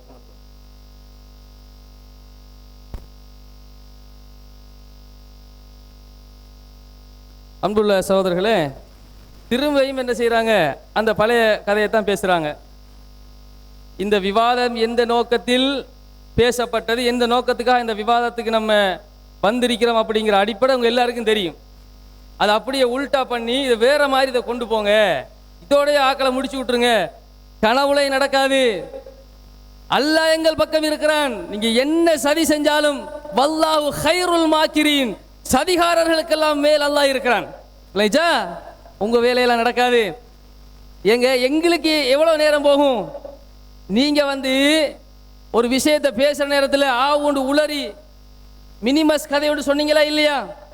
மினிமஸ் கதை சொல்லி நீங்க ஜெயில போய் கிடந்து கம்பி எண்ணி கழிதிண்டு அதுக்காக வேண்டி இந்த அந்த பழைய SLTJ ஜமாத்தில் இருந்த காலத்தில் அப்பாவி மக்கள் வேர்வை சிந்தி ரத்தம் சிந்தி உழைத்த காசை லட்ச லட்சமாக செலவழித்து உங்களை காப்பாத்தி உங்களுக்காக வேண்டி பாதுகாப்புக்கு கார் வாங்கி தந்து உங்களை காப்பாத்துறதுக்கு அவ்வளவெல்லாம் கஷ்டப்பட்ட மக்களை பத்தி நீங்க யோசிச்சீங்களா? அதுக்கு பிறகும் கொஞ்சம் கூட ஒரு இது இல்லாமலுக்கு நோனன்னு என்னமோ சொன்னீங்க மேடையில் வச்சு. நீங்க சொன்ன அந்த நோனங்கிறத உங்களை எங்க கொண்டு விட்டுச்சு? அப்ப இந்த மாதிரியான விஷயங்கள், அப்ப ஒன்றுக்கு வழக்கு பேசுற விஷயம், அது நோனைக்கு தான் வழக்கு ஜெயிலில் கிடந்தது, மற்றதுக்கு தான் வழக்கு பேசினது. அப்ப நீங்க திறமா இருந்து அடுத்தவங்களை பத்தி பேசணும். இப்ப என்ன விஷயம், என்ன சப்ஜெக்ட் போயிட்டு இருக்குது? நீங்க வச்சிருக்கிற குர்ஆன்லையும் நீங்க வைத்திருக்கக்கூடிய ஹதீஸ்லையும் மூசா நபி இப்படி செஞ்சாங்க, இப்ராஹிம் நபி இப்படி செஞ்சாங்க, அல்லாஹ்வுடைய தூதர் ஸல்லல்லாஹு அலைஹி வஸல்லம் அலி ரலியல்லாஹு அன்ஹு அனுப்பி இந்த மாதிரி செய்ய சொன்னாங்க. இருக்குதா இல்லையா? தரைக்கு மேல் உயர்த்தப்பட்ட கபரை தரமட்டமாக்குங்க, வணங்கப்படக்கூடிய உருவத்தை இல்லாம செய்யுங்க. இப்ராஹிம் நபி அந்த சிலைகளை உடைச்சு காட்டினாங்க. அதே மாதிரி மூசா நபி அந்த அவர்கள் வணங்கியதை எரித்து கடலில் போட்டார்கள். இது யாருக்குரிய சட்டம்? இலங்கை நாட்டில் வாழக்கூடிய முஸ்லீம்கள் செய்யக்கூடிய வேலைன்னு நம்ம சொல்லிக்கிட்டு இருக்கிறோமா? இப்படித்தான் முஸ்லீம்கள் செய்யணும்னு சொன்னோமா? எவ்வளவு அயோக்கியத்தை நம்ம பார்த்தீர்களா? இப்ப நான் இதுக்கு ஆதாரம் காட்டுறேன். அதாவது நானே என்ன செஞ்சிருக்கிறேன், இவர்கள் இங்க ஒண்ணு கிழிக்க தேவையில்ல. இந்த வீடியோவை பேசும்பொழுதே நான் சொல்லித்தான் பேசுறேன். அதையெல்லாம் இந்த வீடியோவை பேசி இன்னும் பேஸ்புக்ல இருக்குது. அப்பவே நான் என்ன சொல்றேன், இது அந்த அர்த்தத்தில் நாங்க சொல்லல. என்ன விளக்கம்னு சொன்னா, இந்த வீடியோ அந்த லெப்ல எடுத்துக்கொள்ளல, போன்ல என்ன காட்ட முடியும்?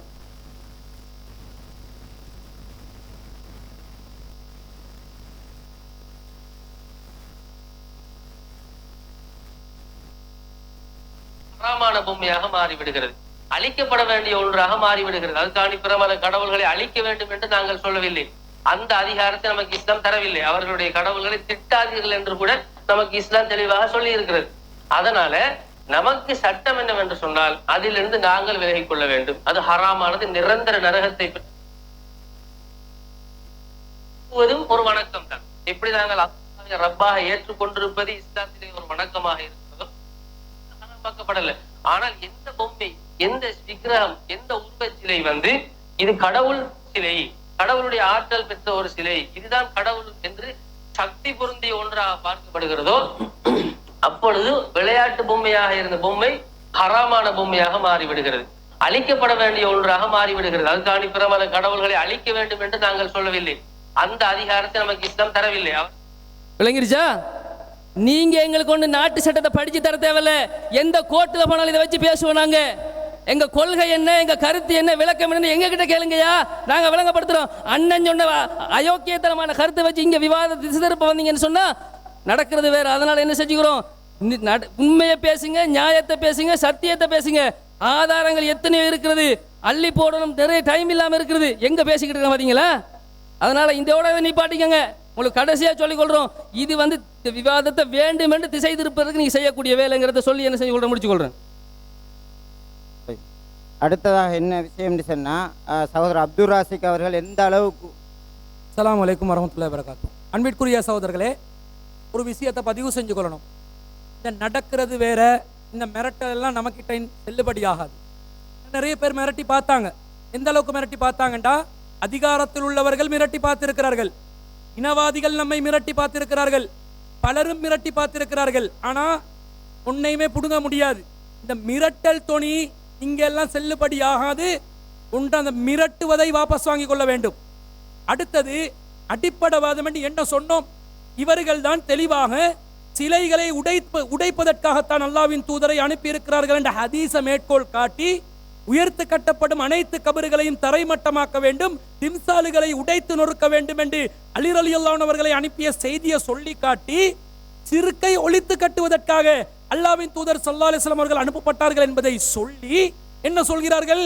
பூஜை செய்யப்பட்ட உணவும் சிறுக்கின் நிலையில் இருக்கிறது, எனவே அதுவும் ஒழித்து கட்டப்பட வேண்டும் என்பதுதான் இவர்களுடைய வாதம். இவர்களுடைய நிலை என்ன? சிலைகளை உடைப்பதற்கு இவர்கள் மக்களை தூண்டுகிறார்கள் என்று நாங்களும் சொல்லவில்லை. நாங்கள் எதை அடிப்படைவாதம் என்று சொல்கிறோம்?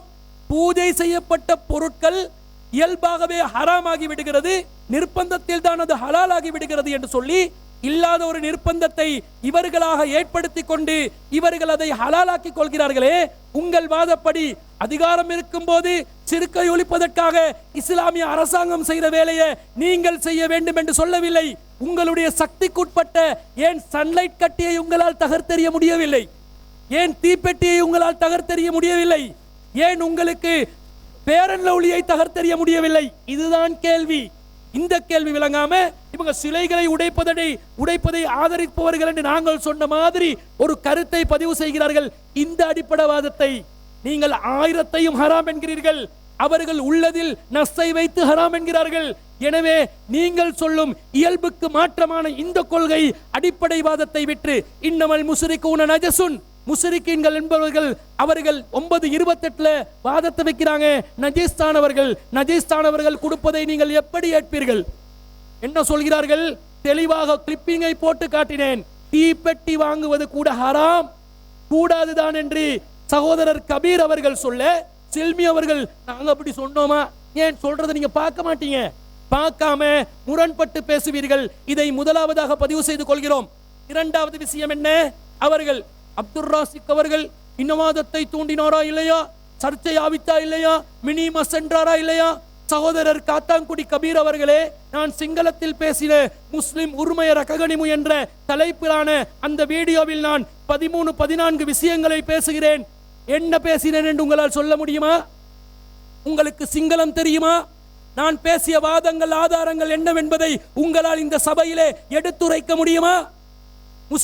முஸ்லிம் அல்லாதவர்கள் இஸ்லாத்துக்கு எதிராக வைத்த அடிப்படையற்ற வாதங்களுக்கு சொல்லப்பட்ட பதில் அனைவரும் கூனி குறுகிய நேரத்தில் சமூக ரீதியாக பல அமைப்புகளோடு சேர்ந்து கைகோர்த்து கொண்டு அதற்காக பதில் சொல்வதற்காக பிரஸ் மீட்டிங் நடத்துவோம் என்று தீர்மானம் எடுத்தும் பலரும் கை நழுவி விட்டு பலரும் நம்மளை கை கழுவி விட்டு சென்ற நேரத்தில் நம் ஜமாத்தில் மாத்திரம்தான், அந்த நேரத்தில் SLTG-யாக கடமை புரிந்த நம் ஜமாத் மாத்திரம்தான் இதற்காக குரல் எழுப்ப வேண்டும் என்று வந்து அவர்கள் வைத்த அனைத்து விதமான அவதூறுகளுக்கும் பதில் சொல்லப்பட்டது. அல்லாவை பன்றி என்றார்கள், அல்லாவுக்கு இஸ்லாமிய முஸ்லிம் பள்ளிவாசல்களை ஜிஹாத் பங்கர்கள் என்றார்கள். ஏன் அதற்கு பதில் சொல்லக்கூடாதா?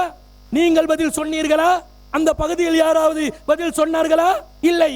அப்ப சிங்கள மொழியில் அந்த மக்களுக்கு புரியும் விதத்தில் இஸ்லாம் அப்படிப்பட்ட ஒரு மார்க்கம் அல்லவென்பதை சொன்னதுதான் அந்த பதிவு. இனவாதத்தை தூண்டுவதற்காக அல்ல.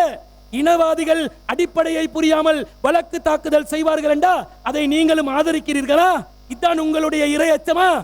என்ன என்று தெரியவில்லை பேசுகிறார்கள். அதுக்கு நான் சிறை சென்றேனாம். எங்க சிறை சென்றேன்? உங்களால் காட்ட முடியுமா? சிறை சென்றேன், இந்த சமூகத்துக்காக நான் சிறை சென்றேன் தான். எதற்காக சென்றேன்? அல்லாவுக்கு லப்பை இருக்கிறதா என்று ஒருவன் கேட்கிறான். அதற்கு பதில் சொல்வதற்கு ஒரு திராணியற்ற நிலையில் இந்த சமூகம் தலை குனிந்து கூனி குறுகி கொண்டிருக்கக்கூடிய நேரத்தில் இதை கேட்பதற்கு நீ யாரடா என்று கேட்பது இனவாதத்தை தூண்டுவதா? இந்த இஸ்லாம் சமூகத்தின் உள்ள இஸ்ஸத்தை காப்பாற்றுவதற்காக, இறைவன் மீதுள்ள பாசத்தை வெளிப்படுத்துவதற்காக பேசின பேத்தா. வல்லதீன ஆமனு அஸத்த ஹுப்பன் லில்லாஹ், அல்லாஹ்வை நம்புபவர்கள் கடுமையாக அல்லாஹ்வை நேசிப்பார்கள். இதற்காக பேசினது களி திண்டோமாம், தின்னுவோம். அல்லாஹ்வுக்காக களி அல்ல, அல்லாஹ் மண்ணை சாப்பிட சொன்னாலும் அதை சாப்பிடுவதற்கு தயாரான, அல்லாஹ்வை நேசிக்கக்கூடிய அடியார்களாக செய்வோம். செய்வதற்கு துப்பு இல்லை, பெரும்பான்மை மொழியில் பேசுவதற்கு தைரியம் இல்லை, விமர்சனங்களுக்கு பதில் சொல்வதற்கு திராணி இல்லை. பேசுபவர்களை இப்படித்தான் நீங்கள் சொல்வீர்களா? இதுதான் உங்களுடைய நிஃபாக்குத்தனமா? ஜமாத்தில் இருந்த நேரத்தில் எல்லாம் அவசியமற்ற விஷயமுக்கு இவரை களி சாப்பிட்டு வந்ததற்கு லட்சோப லட்சங்களாக நாங்கள் செலவழித்தது வீணான ஒரு காரியம்தான் என்று சொல்லி அல்லாஹ்வுடைய கண்ணியத்தை பாதுகாப்பதற்கு பேசியதற்கு நீங்கள் லட்சங்கள் அல்ல கோடிகள் செலவழித்தாலும் அது ஈடாகுமா? என்ன பேசுறீங்க? அறிந்து பேசுகிறீர்களா, அறியாமல் பேசுகிறீர்களா? ஒரு விஷயத்திலும் விளக்கம் இல்லாமல் பேசுவதை நாங்கள் பார்க்கிறோம். அன்பிற்குரியவர்களே, விஷயத்துக்குள்ள வருவோம். என்ன சொல்றாங்க? சிறுக்குல 4 வகை, அதாவது மக்களுக்கு புரிந்து கொள்வதற்காக தில் ஜங் ஜக் ஜெய், இந்த 4 ஜெயினுடைய வீடியோவை போடுங்கள். 30வது கிளிப் கொஞ்சம் போட்டு காட்டி நினைவு காட்டுங்க. ஒரு ஷிர்க்கை பொறுத்தவரையில ஒரு பொருளை கடவுளாக வணங்குகிறார்கள் என்று சொன்னால் அதுதான் முதல் தர ஷிர்க்கு. ஷிர்க்கிலே மிக கடுமையானது உச்சகட்ட ஷிர்க்கு. இந்த பொருள் தான் கடவுள், இதான் என்னை படைத்த கடவுள், இந்த உலகத்தை ஆளக்கூடிய கடவுள் இதுதான் என்று ஒரு பொருளை, ஒன்றை கடவுள் என்று சொல்வது, ஒரு சிலையை, ஒரு ஓவியத்தை, இது முதலாவது வகை, முதல் தரம். அதே நேரம் இரண்டாவது வகை, இரண்டாவது தரம் எது என்று கேட்டால், ஒரு பொருள் கடவுள் என்று சொல்ல மாட்டாங்க, கடவுளினுடைய சக்தியை பெற்ற பொருள் அப்படின்னு சொல்லுவாங்க. இப்போ உதாரணமாக ஒரு பொங்கல் அல்லது ஒரு படையல் அல்லது ஒரு எலுமிச்சம்பழம் அல்லது ஒரு தேங்காய் இருக்குன்னு வச்சுக்கொள்ளுங்களேன். இது கடவுளினுடைய அற்புதத்தை, கடவுளினுடைய ஆற்றலை வெளிப்படுத்தக்கூடியது. இந்த தேங்காயில் இருக்கக்கூடிய 3 கண்களும் 3 தேவர்களை, 3 கடவுள்களை குறிக்கக்கூடியது அப்படின்லாம் அதுக்கு ஒரு வியாக்கியானம் கொடுப்பாங்க. எலுமிச்சம்பழத்துக்கு ஒரு வியாக்கியானம் கொடுப்பாங்க. இந்த பொங்கல், இந்த படையல் நேரடியாக கடவுளுடைய அன்பால் அன்பையும் அருளையும் சக்தியையும் வெளிப்படுத்தக்கூடியது. இதுல கடவுளினுடைய ஆற்றல் இந்த பொங்கலுக்குள்ள இருக்குது, இந்த படையல்ல இருக்குது, இந்த உணவுல இருக்குதுன்னு சொல்லி நம்புவாங்க. இந்த மாதிரி சொல்லக்கூடிய விஷயம் பிரசாதம்னு சொல்லுவாங்க. இது 2வது வகை ஷிர்க்கு. ஏன்னா அதை கடவுள்னு சொல்றது இல்லை, கடவுளாக அதை வணங்குறது கிடையாது, ஆனா கடவுளினுடைய சக்தியை வெளிப்படுத்தக்கூடிய பொருள் அப்படின்னு அதை சொல்லுவாங்க. இது 2வது படித்தரம்.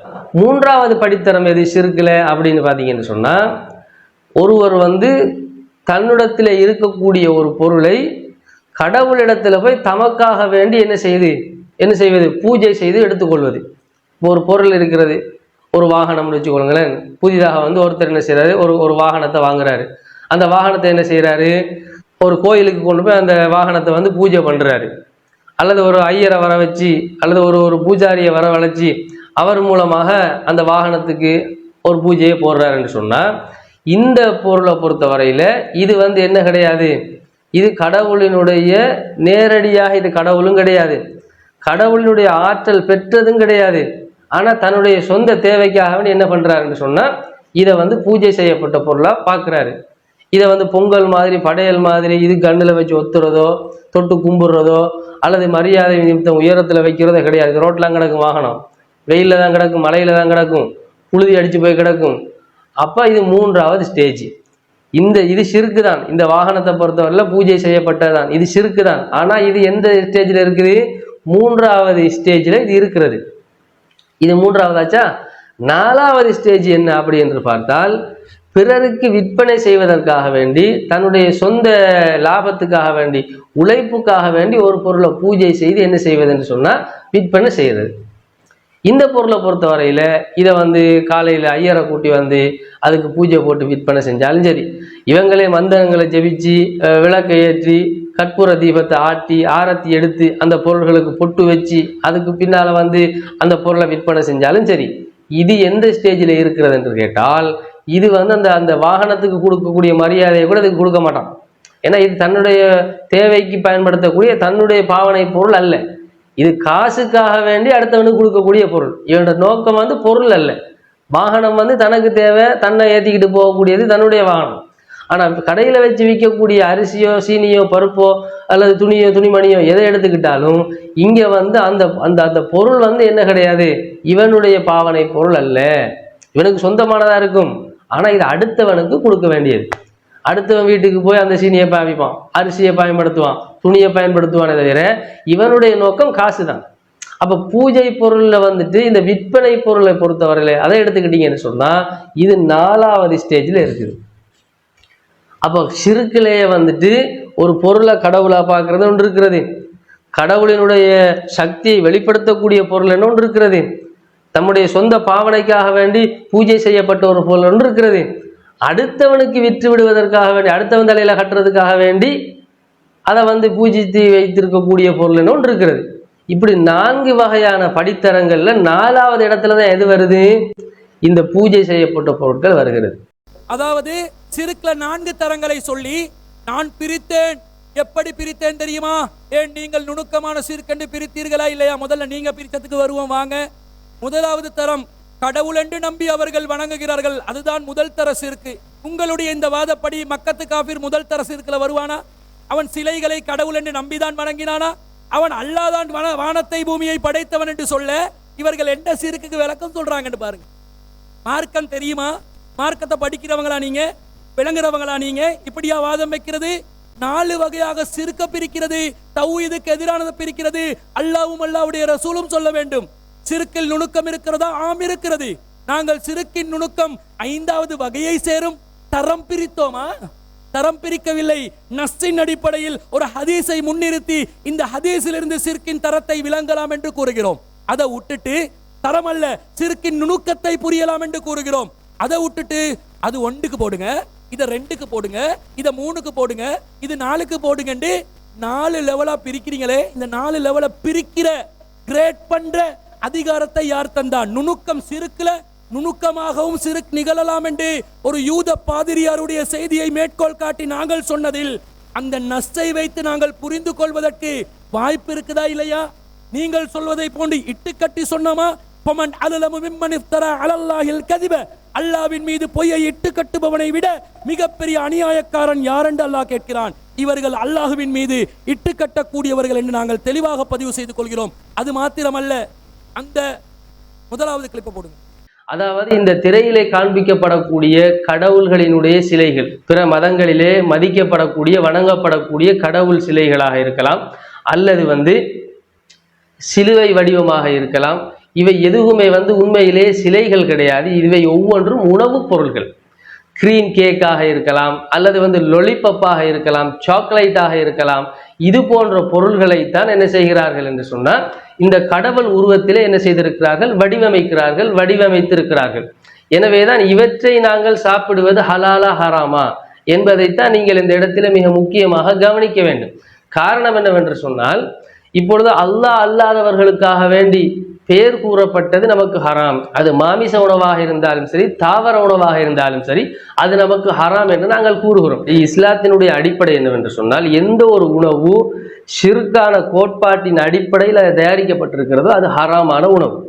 அதிலே வந்து அல்லாஹ் அல்லாஹ்வுடைய பேரை கூறினாலும் சரி, அல்லாஹ் அல்லாதவர்களுக்காக வேண்டி இது தயாரிக்கப்படுகிறது என்கிற நியத்தின் அடிப்படையில், எண்ணத்தின் அடிப்படையில், அது அந்த நம்பிக்கையின் அடிப்படையில் தயாரிக்கப்பட்டாலும் சரி, அந்த வடிவத்திலே அது தயாரிக்கப்பட்டாலும் சரி, அவர்களினுடைய ஷிர்கை வெளிப்படுத்தக்கூடிய வகையில் ஒரு உணவு தயாரிக்கப்படும் என்றால் அது ஹராம் என்று நாங்கள் சொல்கிறோம். எனவே கொள்கையின் அடிப்படையில் ஹராமாக்கப்பட்ட விஷயங்களை இஸ்லாம் நமக்கு என்ன செய்கிறது, அதிலிருந்து விலகி கொள்ளுங்கள், தவிர்த்து கொள்ளுங்கள் என்று சொல்கிறது. இதற்கு ஆதாரமாகத்தான் திருமறை குர்ஆனுடைய ஒரு வசனத்தை நாங்கள் மேற்கோள் காட்டுகிறோம். அப்ப கடவுள் வடிவத்திலே இருக்கக்கூடிய உணவுகள் ஹராம். எப்படி ஹராம்? நேரடி ஆதாரத்தை காட்டுங்கள். ஆதாரம் இல்லாமல் அது சிறுக்கு செய்வது ஹராமுங்க. உணவு ஹராம் என்று எதை வைத்து சொன்னீர்கள்? இன்கிரீடியன்ட்டை வச்சு சொன்னீங்களா? எதை அல்லாஹ் சொன்ன நஸ்ஸை வைத்து சொன்னீர்களா? எதை வச்சு சொன்னீங்க? உடனடியாக இதுக்கெல்லாம் ஆதாரம் இல்லை, பேசிட்டோம், ஏதோ பேச நான் நினைத்தேன். ஓ சகோதரர் கபீர் மட்டும் நினைத்து அவர்தான் பேசியிருக்கிறார் போல இப்போதுதான் விளங்குகிறது. இவர்கள் அனைவரும் சேர்ந்துதான் குறிப்பிட்டு கொடுத்தாங்களோ, இப்படிதான் இருந்தார்களோ என்று நினைக்க தோன்றுகிறது. அடுத்ததாக இது என்ன அடிப்படைவாதம் என்று இவ்வளவு காலம் பிஜே அவர்களும் அந்த இஹ்லால் செய்யப்பட்டது சப்தமிடப்பட்டது ஹராம் என்று தானே சொன்னார்கள். அப்ப நீங்களும் அதை செய்து கொண்டுதானே இருந்தீர்கள் அப்படி என்கிறார்கள். நாங்கள் பிஜே அவர்கள் இதை ஹராம் என்று சொன்னார், இஹ்லால் என்ற வார்த்தை வருகிறது என்ற அந்த காரணத்தினால் ஹராம் என்று சொல்லும் போது வார்த்தைக்கு அர்த்தம் இருக்கிறது, அதை விளங்கி கொண்டு சொன்னோம் என்றால் அது மார்க்க ரீதியாக தவறாகி விடுமா? அந்த அர்த்தத்தை பார்த்து மேலதிகமாக ஆய்வு செய்கின்ற நேரத்தில் அதிலே உள்ள விபரீதம் புரிகிறது. அவர் சப்தமிடப்பட்டவை ஹராம் என்று சொல்லி இங்க நீங்க சொல்ற மாதிரி அடிப்படைவாதத்தை சொல்லவில்லை. ஏனென்றால் நாங்க அந்த காலத்துல அறிஞர் பிஜி அவர்கள் சொன்ன கருத்திலும் கூட பூஜிக்கப்பட்டவைகள் உங்களுடைய வாதப்படி அது ஹராம் என்று, பிஜே படையல் செய்யப்பட்டவைகளை ஹராம் என்று சொல்லி இருந்தாலும் சன்லைட் ஹராம் என்று அப்போது சொன்னோமா? தீப்பெட்டி ஹராம் என்று அப்போது சொன்னோமா? பேரன் லவ்லி ஹராம் என்று அப்போது சொன்னோமா? செங்கல் ஹராம் என்று அப்போது சொன்னோமா? நீங்க இப்ப என்ன சொல்றீங்க? அவன் வந்து கடையில பூஜை செஞ்சு ஆரம்பிப்பானாம், ஹரே ராமா ஹரே கிருஷ்ணா சொல்லிவிட்டால் போதும், ஓம் கிரீம் கிரீம் சொன்ன உடனே அனைத்து பொருட்களும் ஹராமாகி விடுகிறது. ஹராமா சகோதரர் கபீர் அவர்கள் என்று கேட்கும் போது ஆம் ஹராம். என்ன பண்ண இப்ப? செங்கல் வேணுமே வீடு கட்ட, மண்ணு வேணுமே வீடு கட்ட, சிமெண்ட் வேணுமே வீடு கட்டன்னு கேட்ட உடனே அது அப்படியா என்ன பண்றது? நிர்பந்தம். என்ன அழகு, என்ன வாதம், எங்க இப்ப அடிப்படை வாதம்? நாங்கள் உஹில்ல என்றதுக்கு சப்தமிடப்பட்ட கருத்தை வைத்து முடிவு செய்த நேரத்தில் கூட செங்கல்லை ஹராமாக்கவில்லை, சன்லைட்டை ஹராமாக்கவில்லை, ரின்சோவை ஹராமாக்கவில்லை, இவர்களுடைய பட்பசைகளை நாங்கள் ஹராமாக்கவில்லை. இது காவிரும் ஹராம், முஸ்லிம்டையும் ஹராம், எல்லாத்திலையும் ஹராம். அறாத்திலே வாழக்கூடிய, இன்னும் சொல்ல போனால் அல்லாவின் தூதருடைய காலத்திலும் படையல் செய்திருக்கிறார்களா இல்லையா? அரிசியில படையல் செய்திருக்கிற பயிர்கள்ல படையல் செய்திருக்கிறார்களா இல்லையா? அந்த படையல் செய்த உணவுகளை அல்லாவின் தூதரும் தனக்கு நிர்பந்தத்தில் ஹலாலாக்கியதை போன்ற ஒரு தோற்றத்தை காட்டுகிறீர்களே, நீங்கள் அல்லாவின் தூதருக்கும் மார்க்கம் சொல்லிக் கொடுப்பதற்கு வந்து விட்டீர்களா? நீங்கள் அல்லாவுக்கும் மார்க்கம் சொல்லிக் கொடுப்பதற்கு வந்து விட்டீர்களா? அஸ்ஸலாமு அலைக்கும் வரஹ்மத்துல்லாஹி வபரகாத்துஹு. அன்புக்குரிய இஸ்லாமிய சகோதரர்களே, பூஜிக்கப்பட்ட உணவு தொடர்பாக நாம் பல்வேறுபட்ட ஆதாரங்களை ஆரம்பத்தில் அடுக்கி வைத்த அந்த தருணத்தில் சகோதரர் அப்துராசிக் அவர்கள் ஆதாரங்களை காணுகிற போது ஆங்காங்கே அங்கலாய்ந்து ஏதாவது குறைகள் இருக்கின்றதா என்று தேடி ஏதோ ஒரு குறையை பெனாரிலே கண்டுபிடிச்சிட்டார். அப்போ அந்த சந்தர்ப்பத்தில் இல்லை நான் குத்து வைக்கல, பெரிய ஒரு ஆய்வு கண்டுபிடிப்பு, சரி பெரிய ஒரு கலையின் அடிப்படையில் கண்டுபிடிச்சிட்டார். சரி, அந்த கலையை கண்டுபிடிச்சா அதை நாங்கள் ஏற்றுக்கொண்டு அதை திருத்துற வேலை யார்? இப்போ செல்றாள், இவர்கள் ஒப்பந்தத்தை மீறி விட்டார்கள், இவர்கள் அத்துமீறி போகிறார்கள். அத்துமீறின நாங்களா நீங்களா? இந்த வேலையை, இந்த லானாக்கு பிழை, குத்து வைக்கல அது பிழை, அந்த வேலையை நாங்கள் ஏற்றுக்கொண்டு நாங்கள் செய்கிறதுக்கு மாக்கர் வாங்கிட்டு வந்துட்டோம். சரி பாருங்க, வாங்கிட்டு வந்தோம் திருத்தி கொள்றதுக்கா? நாங்கள் திருத்த வேண்டிய வேலையை நீங்கள் எப்படி திருத்துவீங்க? அப்போ இது ஒப்பந்த அந்த என்ன போட்டுறீங்க? நீங்கள் உங்களோட நேர கணிப்பாளரை வச்சு திருத்துனீங்களா? நேர கணிப்பாளருக்கு என்ன வேலை? நேரத்தை கணிக்கிற வேலையா, எங்களோட ஒப்பந்தத்தை திருத்துற வேலையா? எங்களோட நிலைப்பாடை திருத்துற வேலைக்கு அதிகாரத்தை யார் தந்தா? அப்போ யார் ஒப்பந்தத்தை மீறி போறா? அடுத்தது ஒப்பந்தத்தை மீறி விட்டார்கள் சொல்லிட்டு தக்லீதை தூக்குனாரு. தக்லீதில் அந்த ஒப்பந்தத்திலே படாத பாடுபட்டு அந்த தக்லீதின் வார்த்தையை போற்றாதங்க, தவறானவர்கள் சொல்லி போடுங்கன்னு சொல்லி அப்துராசி கெஞ்சினு நான் பார்த்தோம். அப்போ அதை கொண்டு வந்து தக்லீத்வாதிகள் யார்? தக்லீத்வாதிகள் ஒரு கருத்தை முன்வைக்கிற ஒரு விஷயத்தில் பாருங்க, பிஜே இவர்கள் கோமாவில் இருந்தார்கள். என்ன விடயத்தில்? பிஜே 72 கூட்டத்தில் வரலாறுகளை உட்டடிக்கலாம் என்கிற அடிப்படையில் இமாம்கள் ஒரு கருத்தை சொன்னால் அந்த கருத்தை ஏற்றுக்கொள்ளலாம், சனது தேவையில்லை, அதை ஏற்றுக்கொண்டுட்டு போகலாம். பல வருடங்கள் பேசிய அந்த விடயத்தை அன்றிலிருந்து நீங்கள் எதிர்க்காமல் இப்படி நீங்கள் எப்படி கூறுவீர்கள்? வாதம் கோமாவில் இருந்தான்னு கேட்கா எப்படி வாதம்? அப்போ உங்களை போல மூளை அடகு வச்சுட்டு இருக்க சொல்றீங்களா? இதே வாதத்தை தான் பூஜிக்கப்பட்ட உணவு ஹராம் என்கிற விடயத்தில் சகோதரர் பிஜே பல வருடங்கள் பேசியதன் பிற்பாடு அது இப்போது சமகாலத்திலே அது ஹராம் என்று பேசுகிற சந்தர்ப்பத்தில் அது வரைக்கும் வாய் திறக்காமல் பிஜே சொன்ன பிறகு மாற்றுகின்ற அடிப்படையில் இருக்கின்றார்கள் என்றால் அப்ப நீங்க கோமாவுலன்னு சொல்லப்படா மூளை அடகு வைத்தவர்கள் என்பது உறுதியாகுதா இல்லையா? இப்ப நாங்களாவது நிலைப்பாட்டை மாற்றி தௌஹீத் என்கிற அடிப்படையில் யதார்த்தத்தை புரிந்து உண்மையை புரிந்து அப்படியெல்லாம் சனதலாம் ஏதோ ஒரு ஆதாரத்தை நிறுவுவதற்கு, ஒரு சட்டத்தை ஏற்படுத்துவதற்கு ஹராமா ஹலாலா என்று பார்ப்பதற்கு அந்த விடயத்திலே அறிவிப்பாளர்கள் தேவை. எனவே அந்த அறிவிப்பாளர் விடயத்தில் உட்டடித்திருக்கின்றார் என்று வாதத்தை சொல்லுகிற போது நீங்கள் அப்படி மாற்றிக்கொள்ளக்கூடாது, அப்படி மாற்றக்கூடாது, எங்களை போன்று நீங்கள் இருக்க வேண்டும் என்று நீங்கள் எங்களை நிர்பந்திப்பதற்கு நீங்கள் யார்? இந்த விடயம் எங்களுக்கு அழகாக தெளிவாக பார்க்கின்றோம். அதே போன்று இன்னும் ஒரு விடயத்தை சுட்டிக்காட்ட வேண்டும். நாம் சொல்லுகின்றோம், நீங்கள் ஆதாரத்தை நீங்கள் வகையிலிருந்து சொல்லுங்கள். நாங்கள் எப்படி இந்த உஹில்ல என்பதற்கு நாங்கள் எப்படி அல் குர்ஆனிய வசனங்களை அடுக்கி அடுக்கி ஆதாரங்களை உங்களுக்கு சமர்ப்பித்தோமோ அந்த அடிப்படையில் நீங்கள் எங்களுக்கு சமர்ப்பிங்கள் என்று சொன்னால், இல்லை இல்லை, நாங்கள் சமர்ப்பிப்போம் இமாம்களை கொண்டுதான் நிறுவுவோம் என்று வரக்கூடிய விடயத்தை பார்க்கின்றோம். அவர்களுக்கு அறிவுரையாக கூறிக்கொள்கின்றேன். அல்லாஹு தஆலா திருமறையிலே குறிப்பிடுகிறான், ஃபைன் தனாஸதும் ஃபி ஷைஇன் ஃபருத்தூஹு இலல்லாஹி வர் ரசூல். நீங்கள் மார்க்கத்திலே ஏதாவது ஒரு விஷயத்தில் கருத்து முரண்பட்டால் நீங்கள் அல்லாஹ்வின் பக்கமும் தூதரின் பக்கமும் திரும்பி செல்லுங்கள். ஆதாரம் அல்லாட்ட போங்க, அல்லாஹ்வின் தூதருடைய வழியில் இருந்தெடுங்க.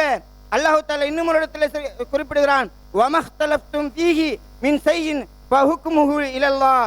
நீங்கள் எந்த விஷயத்தில் வேறுபட்டாலும் அதற்கு தீர்ப்பை நீங்கள் அல்லாஹ்விடத்திலே இருக்கிறது. ஆனால் அல்லாஹ்விடத்தில் இல்லை. எங்க இருக்கு? இமாம்களிடத்திலாம் இருக்கு. எப்படிப்பட்ட ஒரு பச்சை வழிகட்டின் பக்கம் இவர்கள் அழைத்து செல்கின்றார்கள் என்கின்ற விடயத்தை நாம் பார்க்கின்றோம். அதே போன்று இவர்கள் இந்த நிலைப்பாட்டில் எந்த அளவுக்கு சீர்குலைந்திருக்கான்னு சொன்னா, இந்த ஒப்பந்த மீறல் ஒருத்தர் அடிக்கடி பேசுவார்.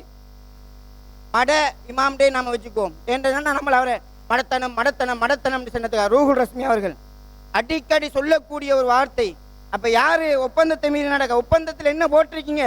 13வது தலைப்பிட்டு 4வது விஷயத்துல மற்றவர்களை அவமதிக்க அல்லது இகழும் சொற்களை பயன்படுத்தாமல் மரியாதையுடன் பேச வேண்டும் என்று கூறிவிட்டு ஒப்பந்தம் செஞ்சத்திலிருந்து விவாதத்தை ஆரம்பிச்ச அந்த சந்தர்ப்பத்தில் கூட மடத்தனம்.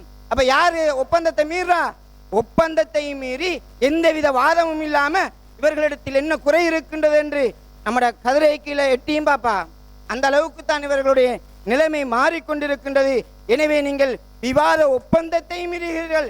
அதே போன்று மார்க்கத்தின் அடிப்படையில் வகையின் அடிப்படையில் எந்த ஆதாரத்தையும் நீங்கள் முன்வைக்கவில்லை என்கிற விடயத்தையும் இந்த சந்தர்ப்பத்திலே கூறிக்கொள்கின்றேன். இன்னொரு விஷயம் இருக்குன்னு சொன்னா, நம்மளை சம்பந்தப்படுத்தி, அதாவது இவர்கள் பேச்சுவார்த்தைக்கு நம்மளுக்கு நேரம் தந்த சம்பந்தமா கடிதமா வாய்ச்சாக நம்ம ஒரு நிர்வாகம் எல்லாரும் சேர்ந்து இருக்காக.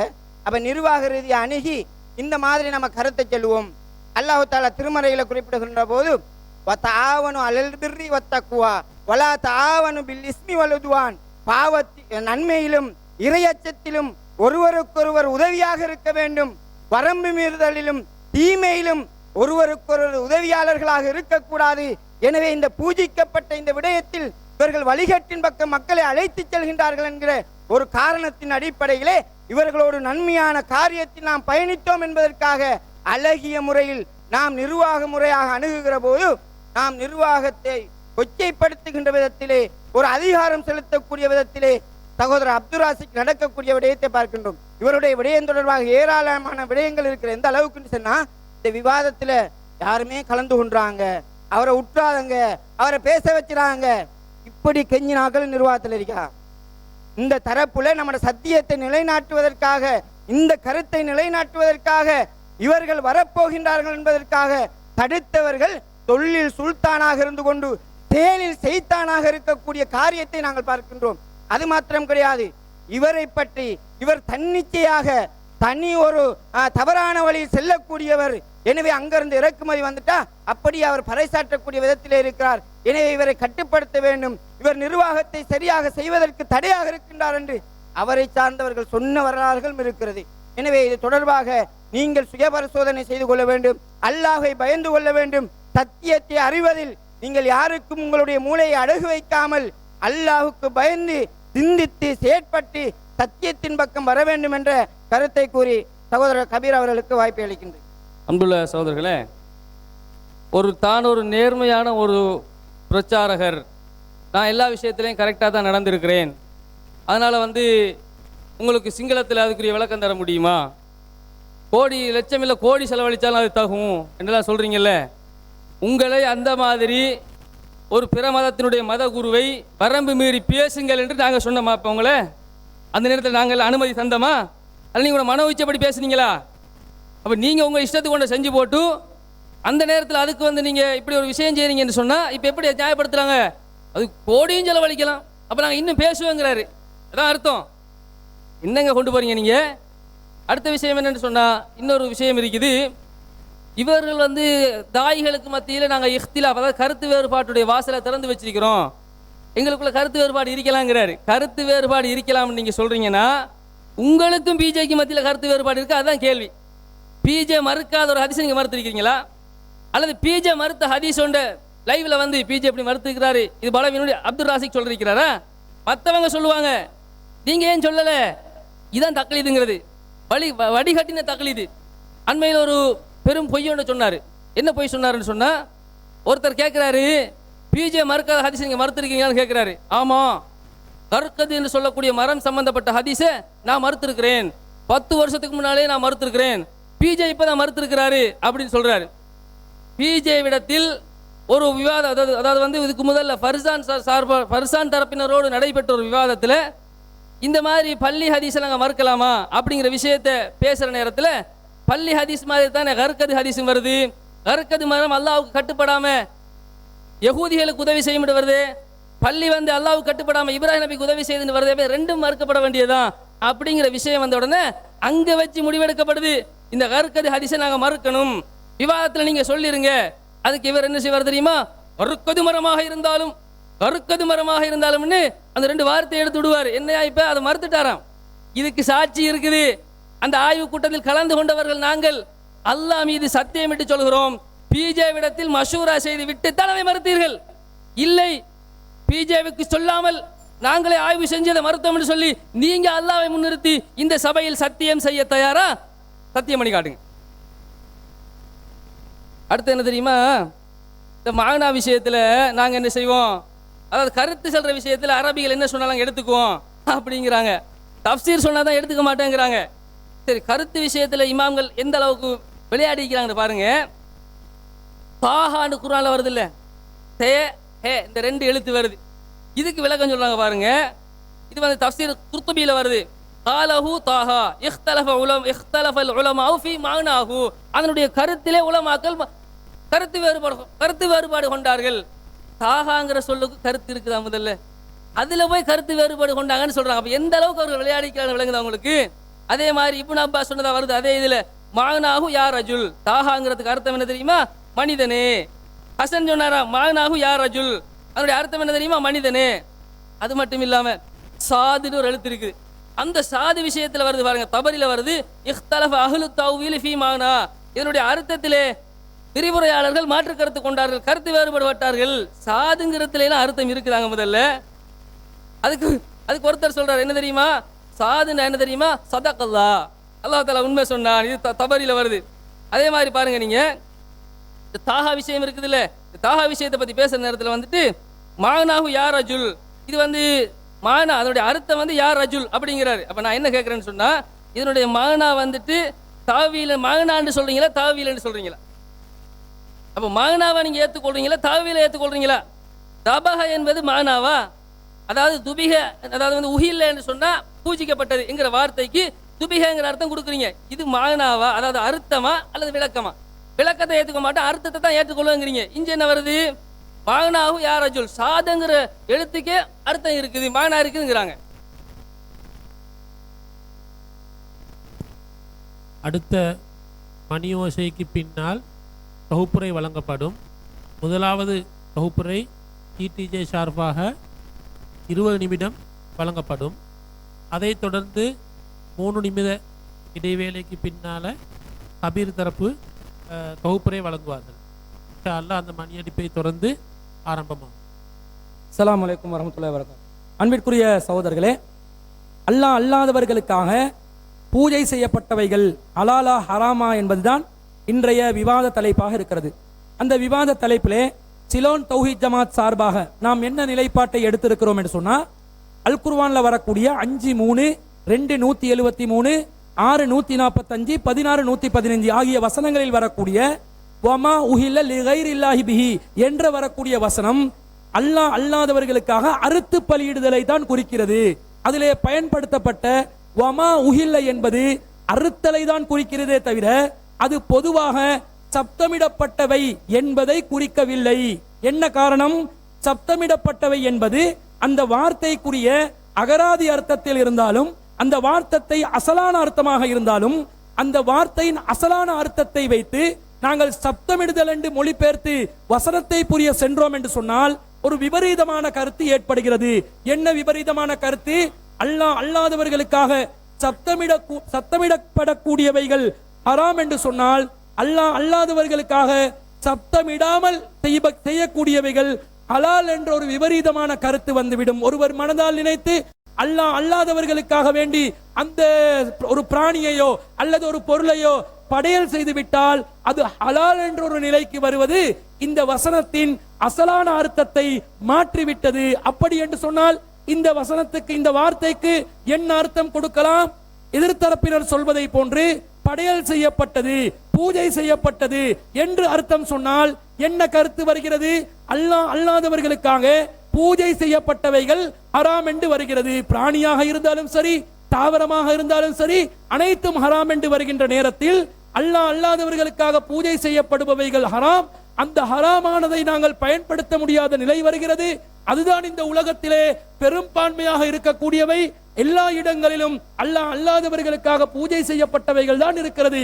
சூரியனுக்கு பூஜை செய்கிறார்கள், சந்திரனுக்கு பூஜை செய்கிறார்கள், தண்ணீருக்கு பூஜை செய்கிறார்கள், பாதைகளுக்கு பூஜை செய்கிறார்கள், மாட்டிலே பூஜை செய்கிறார்கள், மீனிலே பூஜை செய்கிறார்கள், எல்லா உணவு பண்டங்களிலும் பூஜை செய்கிறார்கள் என்று வருகின்ற நேரத்தில் முஸ்லிம் அல்லாதவர்கள் அவர்கள் பூஜை என்றதுல எதையெல்லாம் பயன்படுத்துகிறார்களோ அதை நமக்கு பயன்படுத்த முடியாத ஒரு நிலை ஏற்படுகிறது எதிர்த்தரப்பினுடைய வாதத்தின்படி. அப்ப எதிர்த்தரப்பினர் படைக்கப்படுதல் என்ற அர்த்தத்திலே அல்லாஹ் அல்லாதவர்களுக்கு பூஜை செய்யப்பட்டவைகள் தான் ஹராம் என்று சொல்லக்கூடிய கருத்து நடைமுறை சாத்தியமில்லாத, அல்லாஹ் ஹலாலாக்கியதை ஹராமாக்குகின்ற, அல்லாஹ்வின் அதிகாரத்தை நம்முடைய கையில் எடுக்கின்ற ஒரு மிகப்பெரிய பாவமான காரியமாக மாறிவிடுகிறது என்பதனால் படையல் என்ற கருத்தையும் கொடுக்க முடியாது. அப்ப இயற்கையாகவே எதிர்த்தரப்பினரும் நாமும் ஒரு மூன்றாவது கருத்துக்கு வர வேண்டும். அதுதான் அறுத்து பலியிடுதல்.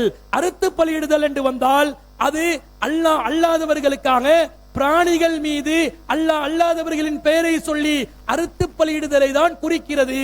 எனவே இது பிராணிகளை தான் குறிக்கும், மாமிசங்களை தான் குறிக்குமே தவிர மாமிசம் அல்லாத, பிராணி அல்லாத எந்த உணவையும் குறிக்காது என்பதிலிருந்து வமா உஹில்ல என்பது அல்லாஹ் அல்லாதவர்களுடைய பேரில் சத்தமிடப்படுபவைகள் அல்ல, அல்லாஹ் அல்லாதவர்களுக்கு பூஜை செய்யப்படுபவைகள் அல்ல, அல்லாஹ் அல்லாதவர்களுக்காக அறுத்தல் என்ற அந்த காரியத்தில் ஈடுபட்டதாகத்தான் வருகிறது என்ற கருத்துக்கு இயற்கையாகவே வந்து விடுகிறது. ஆனால் என்ன நாங்கள் ஆதாரம் காட்டினோம்? அந்த காலத்தில் உள்ள மொழி வல்லுநர்கள் இதை எந்த அர்த்தத்தில் பயன்படுத்தினார்கள்? மொழி வல்லுநர்கள் தெளிவாக இதை எந்த ஒரு முஃபஸ்ஸிரீன்கள் மத்தியிலே ஏகமனதான முடிவுடன் இது தெளிவாக இஹ்லால் என்பது, உஹில்ல என்பது அறுத்து பலியிடுதலை தான் குறிக்கிறது. அந்த காலத்தில் அதைத்தான் முஸ்லிம் அல்லாதவர்கள் செய்து வந்தார்கள் என்பதற்கு தஃசீர்களில் இருந்து மொழிக்கான ஆதாரத்தை நாங்கள் முன்வைத்தோம். மொழிக்கான ஆதாரங்களாக நாங்கள் முன்வைத்த நேரத்தில் அறிஞர்கள் இதை நாமாக சொல்லாமல் தஃசீருல் வசீத்திலே வரக்கூடிய அல் வாஹிதியின் கூற்றை ஆதாரமாக காட்டி இதுதான் அஜ்மாஉல் முஃபஸ்ஸிரீன்களுடைய கருத்தாக இருக்கிறது என்று ஒரு வாதத்தை வைத்தோம். அதுதான் மக்கள் அறுத்தல் என்று வருகின்ற நேரத்தில் உணவு சம்பந்தப்பட்ட விஷயத்தில் இஹ்லால் என்பது, உஹில்ல என்பது அறுத்து பலியிடுதலை தான் குறிக்கும் என்ற கருத்து மக்கத்து காபிர்கள் மத்தியிலே இருந்தது, அரபி பேசக்கூடிய மக்கள் மத்தியிலே இருந்தது. அதுதான் பெரும்பான்மை கருத்தாக இருந்தது.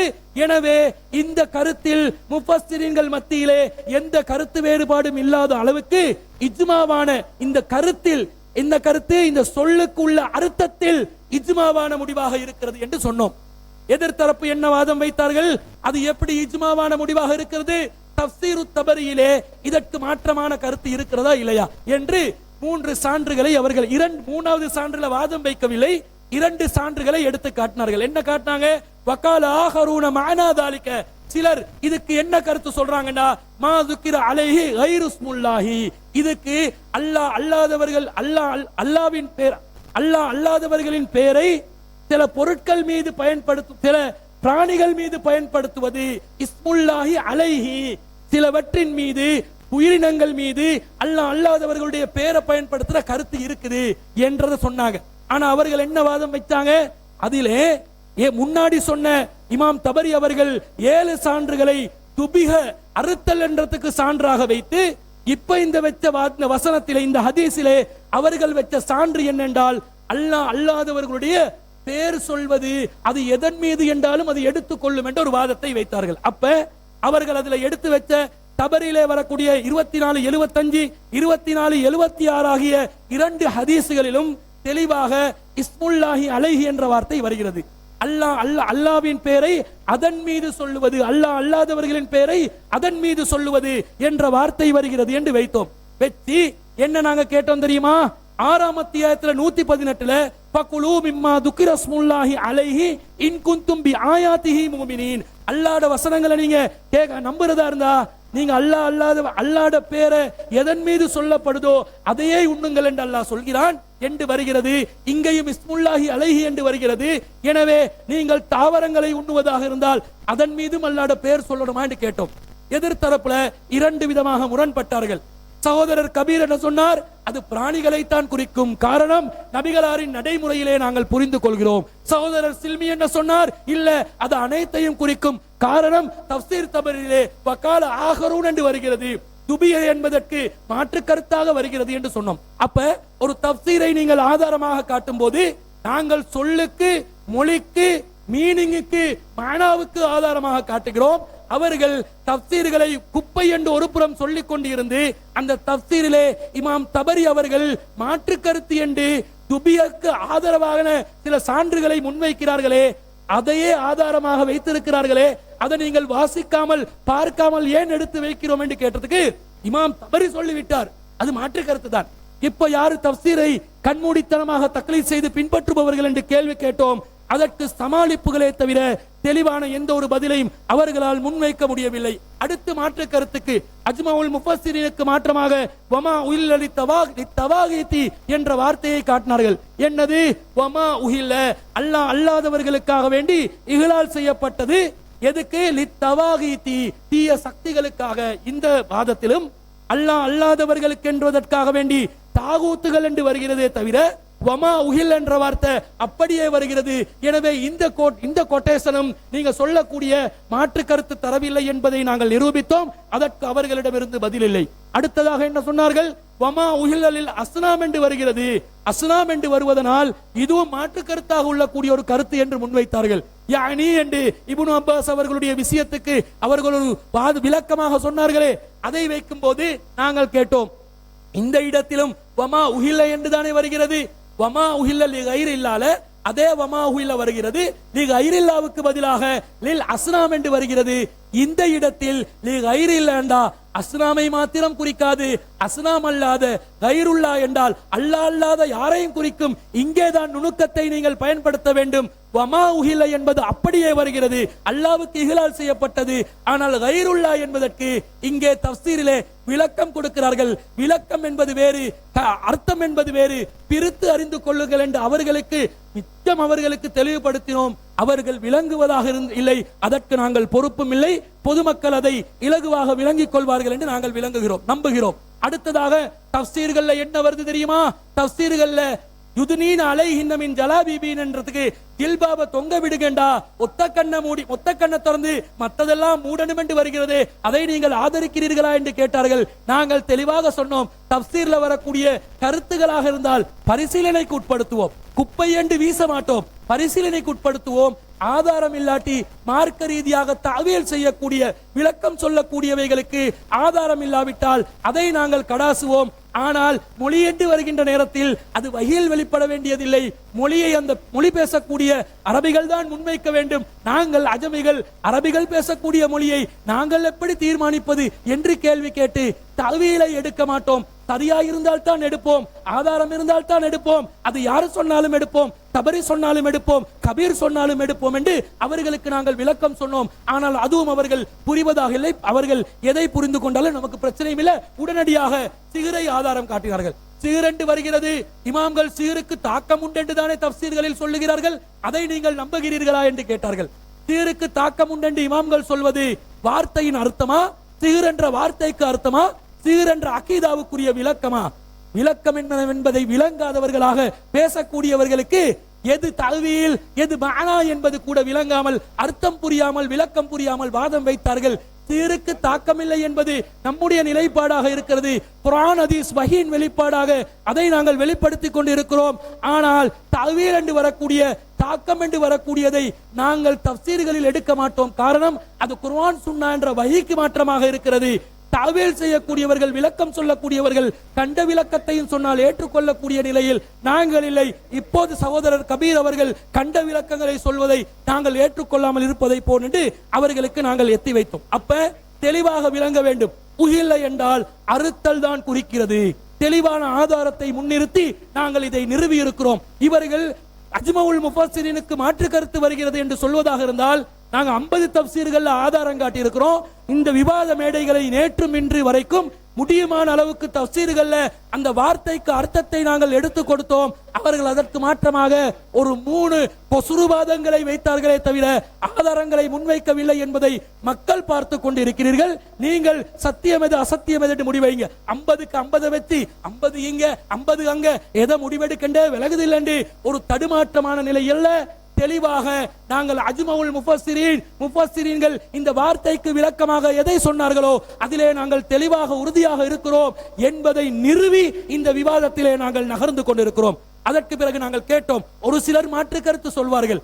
மாற்று கருத்து சொல்வதனாலேயே அது ஒரு வாதத்துக்கு, இதுக்கு அஜ்மவுல் முஃபஸ்ஸிரீனுக்கு மாற்றமாக வந்தாலும் நாங்கள் அது இல்லை என்று முடிவெடுப்பதா? பெரும்பான்மையை தானே ஒரு மொழிக்கு பார்க்க வேண்டும். மார்க்கத்துக்கு பெரும்பான்மை பார்க்க மாட்டோம், வஹியை தான் பார்ப்போம். மொழி என்று வரும்போது பெரும்பான்மை பேசுவதை தானே பார்க்க வேண்டும். நீங்கள் தண்ணீருக்கு மண் என்றால், மண்ணுக்கு தண்ணீர் என்றால், தண்ணீர் வேண்டும் என்று கேட்கின்ற நேரத்தில் உங்களோட வாயில் ஒரு கோப்பம் மண்ணையா கொடுக்க முடியும்? அப்போ ஒருத்தர் நீங்கள் விளங்கிக் கொள்வது குண்டக்க மண்டக்க புரிந்து கொள்ளலாம். ஆனால் பெரும்பான்மையான மக்கள் புரிந்து கொள்ளும் மொழியில் தான் மொழியை புரிய வேண்டும் என்பதனால் நாங்கள் பெரும்பான்மையை வச்சு முடிவெடுப்போம். அப்பா, இது சாதாரண மனசாட்சி உள்ள ஒரு மொழியியலாளர், ஒரு சாதாரண மொழி அறிவு உள்ளவர் புரிந்து கொள்வார் என்று சொல்லி இப்னு அப்பாஸ் அவர்கள் இன்னா அதைனாக்கல் கௌசர் என்பதற்கு அல் ஹைருல் கசீர் என்று சொல்கிறார்கள், அதிகமான நன்மைகள் என்று சொல்கிறார்கள். அது இப்னு அப்பாஸ் ரயீசுல் முஃபஸ்ஸிரீன் இப்னு அப்பாஸ் அவர்கள் சொன்னாலும் சரி, தஅவீலை நாங்கள் ஏற்க மாட்டோம். காரணம், அது மொழிக்கான அர்த்தம் அல்ல, அது நபிகளாருடைய ஹதீஸுக்கு மாற்றமான ஒரு விளக்கம் என்பதனால் நாங்கள் அதை புறக்கணிப்போம் என்று நாங்களே எத்தி வைத்தோம். மீண்டும் மீண்டும் தஃசீர்கள்ல தாஹவை இப்படி விளங்கினாங்க, நூனை இப்படி விளங்கினாங்க, காஃபை இப்படி விளங்கினாங்க, காஃப காக்கா என்று விளங்கினாலும் நூன மீன் என்று விளங்கினாலும் அது நமக்கு பொறுப்பல்ல.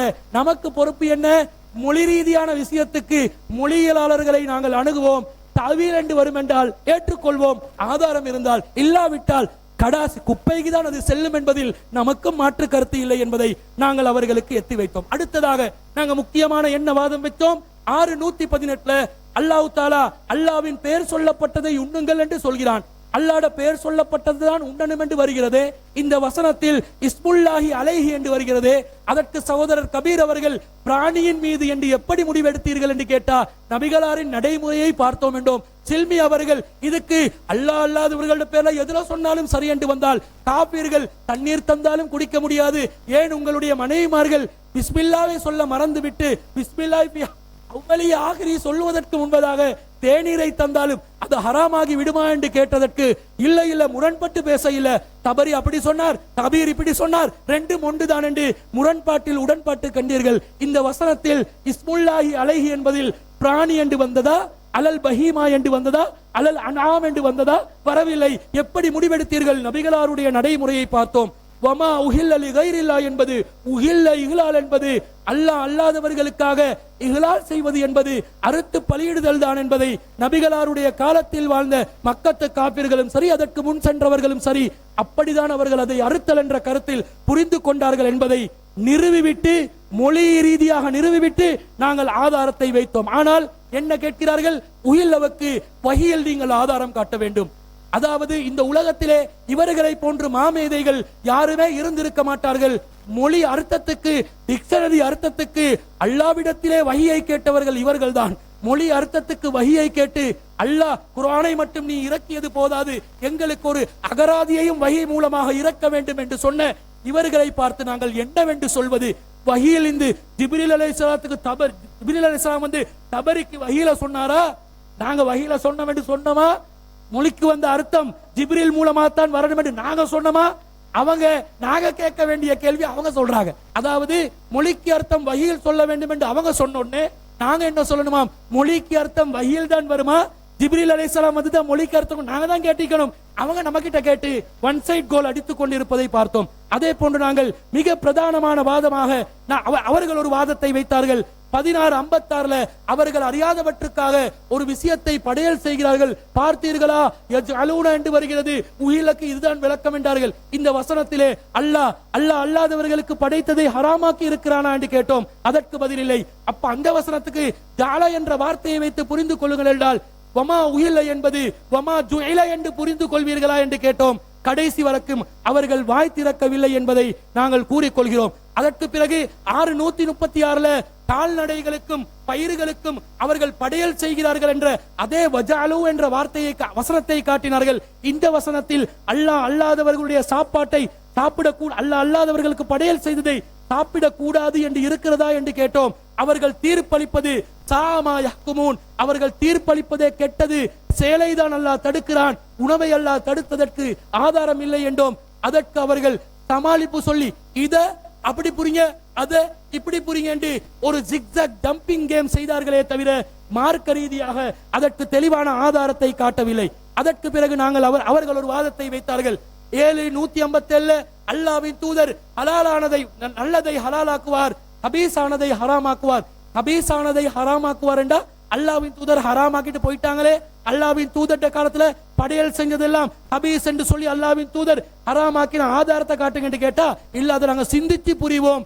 இந்த இஸ்லாத்திலே இந்த முஸ்லிம் உம்மத்திலே ஹராத்தை சிந்தித்து புரியக்கூடியவர்களாக இவர்கள் தான் இருக்கிறார்கள். கேட்டா அல்லாஹ் நாங்கள் ஒரு வேட்டை பிராணியை நாங்கள் அறுக்கின்ற நேரத்தில் அம்புகளை ஏயும் போது நபிகளார் ஒரு முறையை சொன்னார்களே, அதை நவீன உபகரணங்களுக்கு நாங்கள் கியாஸ் செய்ய முடியாதாண்டு அங்கே நஸ்ஸு வந்து விட்டது. நஸ்ஸை வைத்து கியாஸ் செய்வதில் பிரச்சனை இல்லை. நீங்க நஸ்ஸு இல்லாம ஏதோ ஒரு பஸ்ல ஏறி போறீங்க, அதனால் அதை கியாஸ் செய்ய முடியாது என்று நாங்கள் தெளிவாக சொல்லிவிட்டோம். அதற்கு பிறகு நாங்கள் அவர்களிடம் தெளிவா அவர்கள் தபக என்ற வார்த்தையை சொன்னார்கள். தபக என்று சொன்னா குர்ஆன்ல வேற இடங்கள்ல தபக அறுத்தல் இப்ராஹிம் நபி மான அறுத்தல், ஃபிரௌன் மூசா பனு இஸ்ரவேலர்களை அறுத்து போடுதல் என்று நிறைய விஷயங்கள் சொன்னாங்க.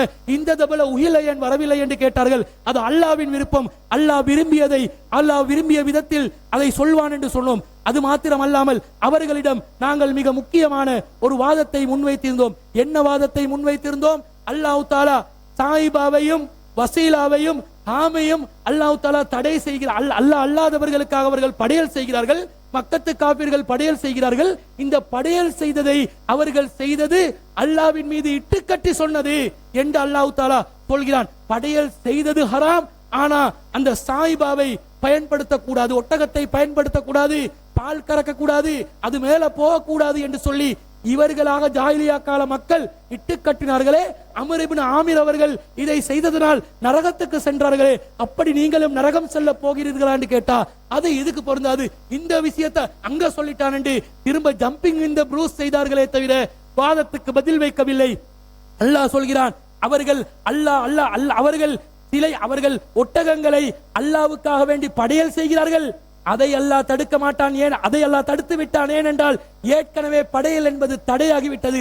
ஆனால் சாயிபாவை பயன்படுத்தக்கூடாது என்று சொல்கிறீர்களே, இது ஹராம், இது அல்லாஹ் மீது இட்டு கட்டுதல், அறியாத நிலையில் நீங்கள் சொல்கிறீர்கள் என்று அல்லாஹ் தஆலா சொல்லி இவர்களுடைய வாத முற்றிலும் முழுதாக ஹராமான அல்லாஹ் மீது இட்டு கட்டக்கூடிய போலியான மனோ இச்சையின் அடிப்படையிலான ஒரு வாதம் என்பதை அல்லாஹ் நிறுவிவிட்டான். இதற்கு பிறகும் இவர்களிடம் பின்னால் செல்ல போகிறீர்களா?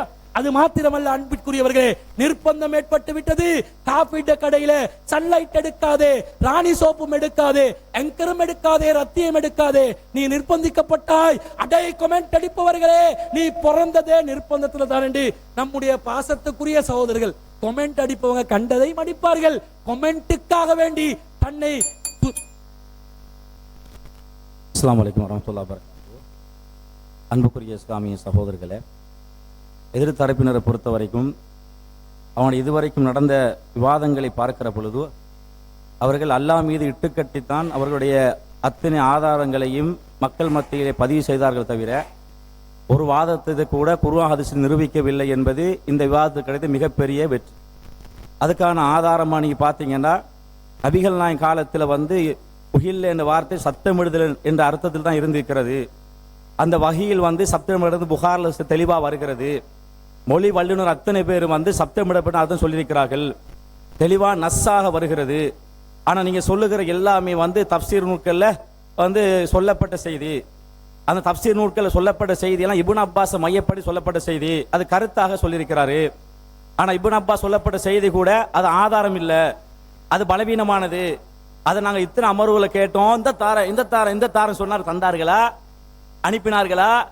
கடைசி வரைக்கும் அனுப்பவில்லை, பூச்சாண்டி காட்டினார்கள். ஏன் தெரியுமா?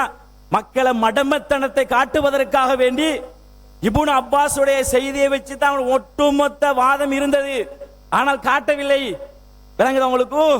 அப்ப இஸ்தகல் என்ற வார்த்தை வகையில் இருந்து அதுதான் சத்தமிடப்படுதல் என்பது நிலையானது, நிரூபிக்கப்பட்டது. ஆனால் இவர்கள் காட்டவே இல்லை என்ற அடிப்படையை புரிந்து கொள்ள வேண்டும். அடுத்தது என்ன தெரியுமா? இந்த பஹீரா சாயிபா, இங்க பஹீரா சாயிபா இட்டு காட்டினார்கள். பஹீரா சாயிபா ஹாமா என்ன தெரியுமா? அவர்கள் குறிப்பிட்ட சாயிபாவை சொல்லி இது கடவுளுக்கு நேர்ச்சி செய்யப்பட்டிருக்கிறது, எனவே அதுக்கு மேலால் பயன்படுத்த கூடாது. அதனால் அல்லாஹ் மீது இட்டு கட்டினார்கள். குறிப்பிட்ட ஒரு மிருகத்தை சொல்லி அதுக்கு சாயிபான்னு சொல்லி அந்த சாயிபாவை பயன்படுத்த கூடாது, அல்லாஹ் சொல்லாதது சொன்னார்கள்.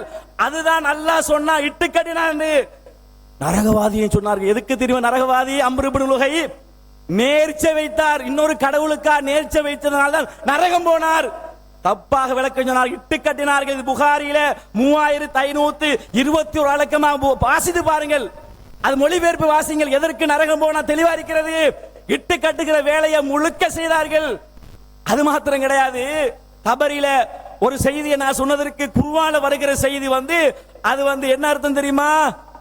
விக்ரிஸ்முல்லா அலைஹி என்பது அர்த்தம் தான். நான் சொன்னது குர்ஆன்ல வர செய்தியில், அதுக்கு நானும் அர்த்தம் சொல்லுகிறேன், இவரும் அர்த்தம் சொல்லுகிறார். அது இல்ல விளக்கம்.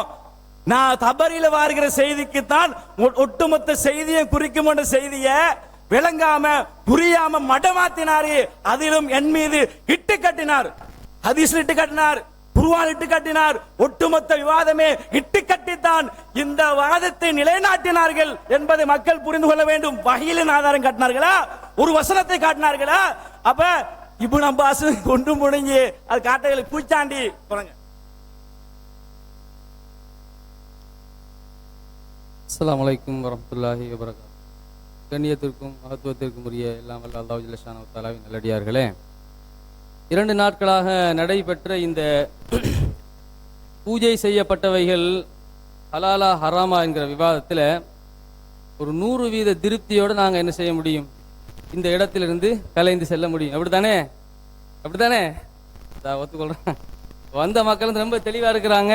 என்ன என்று சொன்னால், நாங்கள் பல விஷயங்களை என்ன செஞ்சிருக்கிறோம், ஆதாரங்களை கொண்டு, கிட்டத்தட்ட 10 ஆதாரங்களை கொண்டு வந்திருந்தோம் பேசுறதுக்கு. இல்லை, அது நேரம் போதாமல் தான் போயிடுச்சு. இருந்தாலும் நாங்கள் தகுந்த ஆதாரங்கள் என்ன செஞ்சுருக்கோம், வச்சிருக்கிறோம். அப்போ இந்த தொகுப்புரையில் நீங்கள் விளங்க வேண்டிய சில முக்கியமான விஷயங்கள் இருக்குது. அது என்னென்னு சொன்னால், முதலாவது, இது ஒரு மார்க்க ரீதியான ஒரு விவாதம். நான் வரும்பொழுது என்ன செஞ்சுருந்தேன், ஒரு அழகான ஒரு விவாதத்தை நாங்கள் என்ன செய்ய போகிறோம், நாங்கள் நடத்த போகிறோம். லைவில் நீங்கள் பாருங்கள், நான் மக்களுக்கு நான் சொல்லி தான் இருந்தேன்.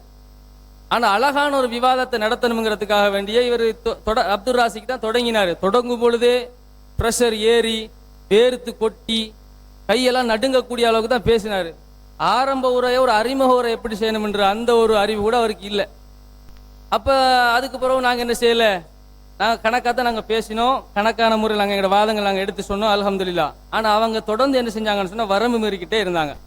நம்மளை பார்த்து மூல குழம்பியவர்கள் அப்படிங்கிற வார்த்தையை சொல்லியிருந்தாங்க.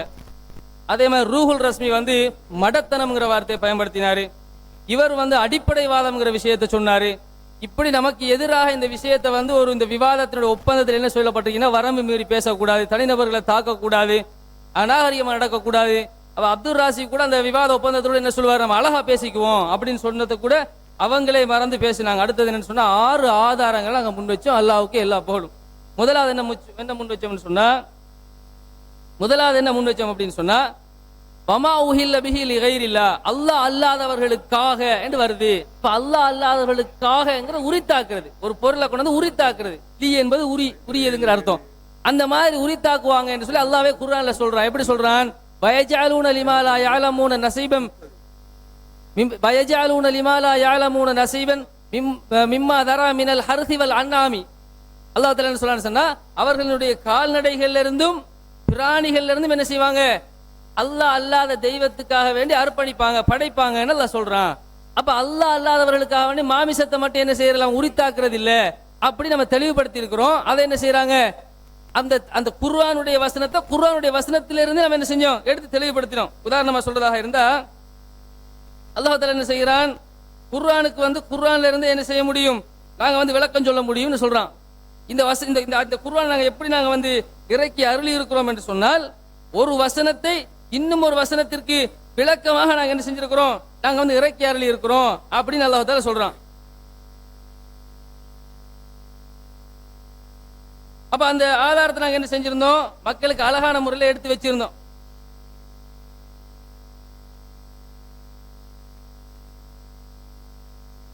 சரிதானே? அப்ப அந்த வசனத்தை நம்ம தெளிவுபடுத்தி இருந்தோம்.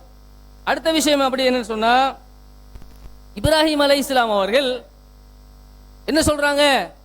இன்னா புரா மின்கும் அம்மிமா தஅபுதூன மின் தூனில்லாஹ், நீங்கள் உங்களை விட்டு நாங்கள் விலகிக் கொள்வதோடு நீங்கள் எதை கடவுள் தன்மையாக ஆக்கி வைத்திருக்கிறீர்களோ அதை விட்டு நாங்கள் விலகுகின்றோம் அப்படின்னு சொல்லி இப்ராஹிம் அலைஹிஸ்ஸலாம் அவங்க சொல்றாங்க.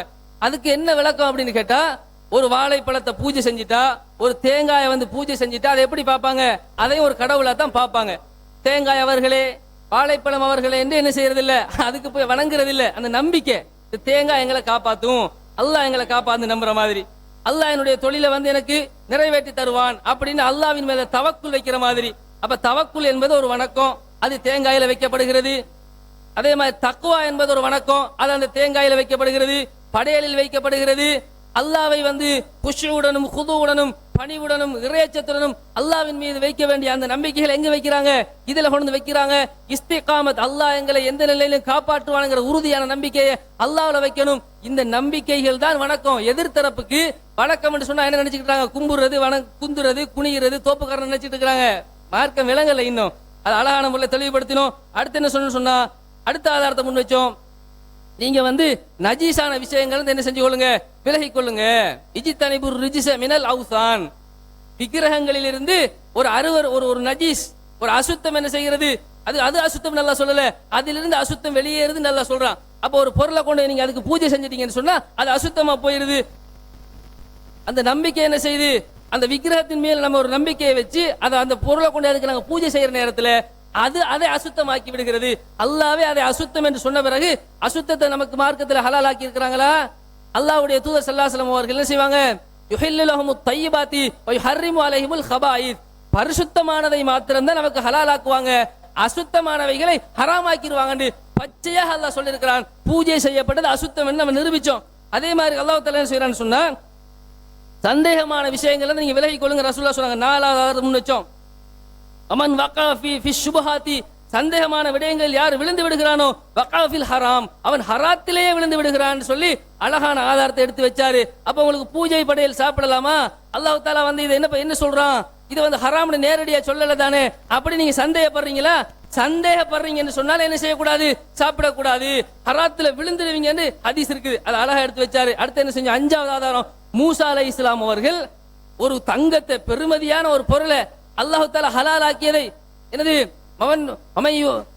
மமன் ஹர்ரம ஜீனத்தல்லாஹி அல்லதி அக்ரஜ லிஇபாதிஹி, பிஜே சொல்றாரு, அல்லாஹ் வெளிப்படுத்திய ஹலாலை யார் ஹராமாக்க முடியும்? வெளிப்படுத்திய அந்த அலங்காரங்களை யார் ஹராமாக்க முடியும் என்று அவர் கேட்கிறாரு. ஆனா மூசா அலைஹிஸ்ஸலாம் என்ன பண்றாங்க? தங்கம் என்பது அலங்காரமாக இருந்தாலும், வெள்ளி என்பது அலங்காரமாக இருந்தாலும், அதை ஒரு சிலையாக செய்து வணங்குகிற பொழுது அது ஹராமான தங்கம், அது ஹராமானது அப்படின்னு சொல்லி அதை எரிச்சு கடல்ல போட்டாங்க. இருந்தாலும் நாங்க செய்ய முடியாது, பிற மத கடவுள்களை நாங்கள் திட்ட முடியாது, அதை நாங்க கை வைக்க முடியாது. லா தசுப்புல்லதீன யதுஊன மின் தூனில்லாஹி வயசுப்புல்லாஹ அதுவும் பிகைரி இல்ம், பிற மதத்தவர்களுடைய வணங்கக்கூடிய சிலைகளை, விக்கிரகங்களை நீங்கள் திட்டாதீர்கள் என்று மார்க்கம் சொல்லி இருக்குது. அதை கை வைக்கிறதோ, அதை போய் தாக்குறதோ நமக்கு அனுமதி இல்லைங்கிறதையும் சேர்த்தே என்ன செஞ்சோம்? அழகான முறையில் விளங்கப்படுத்தினோம். வேண்டும் என்று திட்டமிட்டு என்ன செஞ்சாங்க, நம்மள அடிப்படைவாதம் அப்படிங்கிற கருத்தை வந்து அதில் முன் வச்சாங்க. அடுத்தது ஆதாரத்தை வச்சோம். ஆறாவது ஆதாரம், ஒரு இடத்துல ஷிர்க் நடக்குதா, புவானாங்கிற இடத்துல ஷிர்க் நடக்குதா, சிலை வணக்கம் நடக்கிறதா, அங்க நீ என்ன செய்யாத, கடமையான காரியத்தை கூட செய்யாத. அப்ப இடம் ஷிர்கா போகுது. அப்ப ஒரு ஷிர்க்குனால ஒரு இடம் ஹராமாகுது. ஷிர்க் நடைபெறக்கூடிய காரணத்தினால இடம் ஹராமாகும் என்கிற ஒரு விஷயத்தை என்ன செய்யறோம், நாம இந்த இடத்துல பார்க்கிறோம். அடுத்த விஷயம் என்ன முன் வச்சோம், ரூஹுல் அஸ்மின்னு சொல்லக்கூடிய சகோதரர் கேள்வி கேட்டிருந்தாரு. மூசா நபி வந்து அந்த காளை சிற்பத்தை எரித்து கடல்ல போட்டாரு அப்படின்னு வர்றதுனால நீங்களும் போடுவீங்களான்னு கேட்டாரு. நம்ம அதுக்கு தான் சொல்றோம், அந்த வேலை நாங்க செய்ய மாட்டோம், அதுக்கு எங்களுக்கு அதிகாரத்தை அல்லாஹ்வுடைய மார்க்கத்துல தரல. அது வந்து ரசூல் ஸல்லல்லாஹு அலைஹி வஸல்லம் முன்பு வாழ்ந்த இப்ராஹிம் நபியுடைய காலத்தில் நடந்தது. ரசூல் ஸல்லல்லாஹு அலைஹி வஸல்லம் அதிகாரம் இருக்கும் பொழுது அது முஸ்லிம் நாட்டில் செய்தது. முஸ்லிம் நாட்டில் செய்யக்கூடிய ஒரு விஷயத்தை ஒரு பௌத்த நாட்டில் நாங்கள் செய்ய முடியாது, செய்யக்கூடாதுங்கிறத எல்லாம் என்ன செஞ்சோம், அழகான முறையில் விளங்கப்படுத்தினோம். அது கூட விளங்காம என்ன செஞ்சாருன்னா ஒரு கேள்வியை கேட்டாரு. அது அவர் லாஜிக்கு நினைச்சுக்கிட்டு கேட்ட கேள்வி அது. அடுத்து என்னது, சில்மியும் கபீரும் முரண்பட்டாக அம்மா துக்கிரஸ் என்னது லா தவ் வலா தவக்குல் மிம்மா லம் யுதுக்கர் இஸ்முல்லாஹி அலைஹி, எதன் மீது அல்லாஹ்வின் பெயர் சொல்லப்படவில்லையோ அதனை சாப்பிடாதீர்கள் சொன்னா நான் என்ன சொன்னேன், அது பிராணியைத்தான் குறிக்கும்னு சொன்னேன். அவரும் பிராணியைத்தான் குறிக்கும்னு சொன்னாரு. அப்படிதானங்க? அப்ப இவங்களுக்கு விளங்கல, பிராணியைத்தான் குறிக்கும். ஏன் சொல்றோம்னா அந்த வசனம் பிராணியை பத்தி தான் பேசுது. என்ன காரணம், ஹதீஸ் ஆதாரம். ஹதீஸ்ல என்ன வருது, ரசூல் ஸல்லல்லாஹு அலைஹி வஸல்லம் அவங்க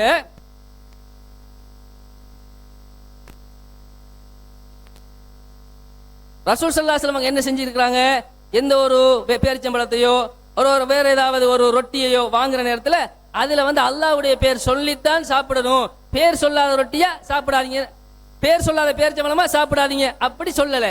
பேர் சொன்னா தான் சாப்பிடுங்கன்னு எதுக்கு சொல்லியிருக்கிறாங்க, பிராணிக்கு தான் சொல்லியிருக்கிறாங்க. அப்ப ஹதீஸுக்கு குர்ஆன் தானங்க விளக்கம். அப்ப அந்த ஹதீஸுக்கு குர்ஆனை வச்சு அந்த அதாவது வந்துட்டு குர்ஆன் வசனத்துக்கு ஹதீஸ் தானங்க விளக்கம்.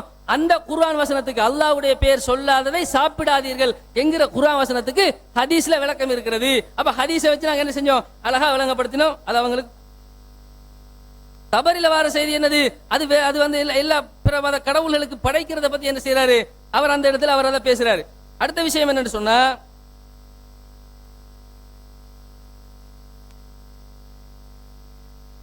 பாடசாலைகள் அதே மாதிரி ஒரு கோர்ட்டு, அதாவது வந்து ஒரு நீதிமன்றத்துக்கு போறோம், அங்க எல்லாம் நாங்க எழுப்பி நிக்க வேண்டி வருது, தேசிய கீதத்தை படிக்க வேண்டி வருது. அப்ப இதெல்லாம் என்ன அடிப்படையில் வரும், இதெல்லாம் நிர்பந்தம். எல்லாமே நிர்பந்தமா, டூத் பேஸ்ட் வாங்குற நிர்பந்தமா கேட்கறாங்கல்ல. நிர்பந்தம் என்பது அவர்களும் ஒத்துக்கொண்டதுதான். இசையை பஸ்ல கேட்டுக்கொண்டு போகக்கூடிய நிலைமையில இருக்கிறோம், பஸ்ஸை விட்டு வெளியே இறங்கிட்டு போக முடியாது. அதுக்கு என்ன கேட்டாங்க, ஒரு பஸ்ல நாங்க இசையை கேட்டுட்டு போறோம்னு சொன்னா, இப்னு உமர் ரலியல்லாஹு அன்ஹு அவர்கள் ரசூல் ஸல்லல்லாஹு அலைஹி வஸல்லம் அவர்கள் இப்படித்தான் செஞ்சாங்க, காதுக்குள்ள விரல வச்சுக்கிட்டு இருந்தாங்க அப்படின்னு நம்ம எடுத்து கேட்ட நேரத்துல என்ன கேட்டாங்க, ரசூல் ஸல்லல்லாஹு அலைஹி வஸல்லம் இப்னு உமரை பார்த்து கேட்டாங்களாம், உங்களுக்கு இசை கேக்குதான்னு கேட்டாங்களாம். அப்ப நாம என்ன சொன்னோம், ரசூலுல்லாஹி ஸல்லல்லாஹு அலைஹி வஸல்லம் கேட்டதும் செய்கையில இருக்கும், அவர்கள் பதில் சொன்னதும் செய்கைங்கிற அடிப்படையில் புரிஞ்சு கொள்ளலாம். அப்படி இல்லாவிட்டால் ரசூல் ஸல்லல்லாஹு அலைஹி வஸல்லம் காதுக்குள்ள விரல வச்சுக்கிட்டு இப்னு உமரே உங்களுக்கு அந்த இசை கேட்கிறதான்னு சத்தம் போட்டு கேட்டிருப்பாங்க. இப்னு உமர் என்ன சொல்லியிருப்பாரு, ரசூலுல்லாஹ் என்ன கேட்கிறாங்கிறத அறிந்து கொள்வதற்கு காதில் விரலை எடுத்திருப்பாங்க. அதுக்கு பிறகு ரசூல் ஸல்லல்லாஹு அலைஹி வஸல்லம் அவர்களுக்கு இப்னு உமர் என்ன சொல்லியிருப்பாரு, ஆம் கேட்கிறது அப்படின்னு சொல்லியிருப்பாரு. ஆம் கேட்கிறது இப்னு உமர் சொல்கிற நேரத்துல ரசூலுல்லாஹ்வுடைய காதுக்குள்ள விரல் இருக்குது. அப்ப அது எப்படி அவங்களுக்கு கேட்டிருக்கும், அந்த செய்கை தான். அப்ப செய்கைங்கிறத கூட என்ன செய்யறாங்கல்ல, புரிஞ்சு கொள்றாங்க இல்ல. அடுத்த விஷயம் என்னன்னு சொன்னா, 50 தப்சீர்கள் ஆதாரம் காட்டணும். 50 தப்சீர்ங்கிறாங்க. இந்த 50 தப்சீர் இல்ல, நீங்க 50,000 தப்சீரை காட்டினாலும் சரி, எல்லாம் அந்த இப்னு அப்பாஸ் சொன்னதை வச்சுதான். ஏன் தெரியுமா, இப்னு அப்பாஸ் தான் ரயீசுல் முஃபஸ்ஸிரின் என்று பெயர் பெற்றவர், ரசூலுல்லாஹ்வுடைய காலத்திலேயே வாழ்ந்தவர், ஜாஹிலியா காலத்துல ஒரு மொழி எதற்கு பயன்படுத்தப்படுகிறதுங்கிறத அறிஞ்சவர். அதனால அவர் சொல்லிட்டாரு, எனவே அவர் சொன்னா கரெக்டா தான் இருக்கும் என்ற காரணத்தினாலதான் பின்னால வந்த தபரி, பகவி, ஆலூசி எல்லாம் சொன்னது. நீங்க சொல்லக்கூடிய தப்சீர் புகாத்தில் எல்லாம் அதை சொன்னதுதான். அப்ப அந்த ஒரு அடிப்படையை கூட என்ன செய்யறாங்கல்ல, புரிஞ்சு கொள்றாங்கல்ல. இப்னு அப்பாஸினுடைய செய்தி பலவீனம் அப்படிங்கிறது என்ன செஞ்சோம், தெளிவான முறை நிரூபிச்சோம். அது மட்டும் இல்லாம வந்து நூன் மற்றும் கா போன்ற இந்த விஷயங்களுக்கெல்லாம் அவங்க வந்து வேற அர்த்தம் சொல்லியிருக்கிறாங்க. நூன்னு சொன்னா பூமியினுடைய 7 பூமிக்கு இருக்கிற மீன் அப்படின்னு எழுதி வச்சுக்கிறாங்க. இதான தப்சீர் அப்படின்னு கேட்டோம். அதே மாதிரி என்ன கேட்டோம், காஃப் சொன்னா அல்லாஹ்ன்ற அர்த்தம், யா காஃப் அல்லாவே அப்படி கூப்பிடலாமா, அல்லாஹ்வுக்கு காஃப் பேர் இருக்கிறதா. சாத் என்று சொன்னா அதுக்கு வந்து சதக்கல்லான்னு அர்த்தம் இருக்கிறதா. தாஹான்னு சொன்னா ஏய் மனிதனே அர்த்தம் இருக்கிறதா. இப்படி எல்லாம் அதனுடைய அர்த்தம் என்று சொல்லி இருக்கிறாங்க. நீங்க என்ன சொல்றீங்க? அர்த்தம் சரியா செய்வாங்க, விளக்கம் தான் பிள்ளையா கொடுப்பாங்கிறீங்க. அர்த்தத்திலேயே உளறி இருக்கிறாங்களேன்னு கேட்டதுக்கு அதுக்கு நாங்க பொறுப்பு இல்லைங்கிறாங்க. என்ன பதில்? அப்ப கருத்து விஷயத்துல வந்து தப்பு செய்ய மாட்டாங்கன்னு சொன்னீங்களே, கருத்து விஷயத்துல சரியாத்தான் செய்வாங்கன்னு சொன்னீங்களே, அதெல்லாம் அப்படி அடிப்படையெல்லாம் போயிருச்சு. அடுத்து என்னன்னு சொன்னா, இந்த சாயிபா ஹாம்னு சொல்லி ஒட்டகம் இருக்குதுல்ல, இந்த சாயிபா ஹாம்ங்கிற ஒட்டகத்தை பொறுத்த வரையில அது அல்லாஹ் தஆலா என்ன சொல்றானாம், அந்த ஒட்டகத்தை யாரு வந்து படைச்சாங்களோ, அந்த படைச்ச செயல் சிறுக்காக இருக்கிறதோ, அந்த செயலுக்காக வேண்டி அவங்க நரகத்துக்கு போவாங்க. என்ன செஞ்சாங்களாம்? படைச்சுவிட்டு பால் கறக்கிறது ஹராம்னு சொன்னாங்களாம், பயணம் செய்வது ஹராம்னு சொன்னாங்களாம். பால் கறக்கிறதும் பயணம் செய்வதும் ஹராம் என்று சொன்ன காரணத்தினால அவர்களை அல்லாஹ் தஆலா நரகத்துல போடுறானுங்கிறாங்க. எப்படி விளக்கம் பாத்தீங்களா? அந்த அந்த குர்ஆன்ல அந்த குர்ஆன் வசனத்துல அப்படி ஒரு வாக்கியம் இருக்குதா? குர்ஆன்ல என்ன வருகிறது?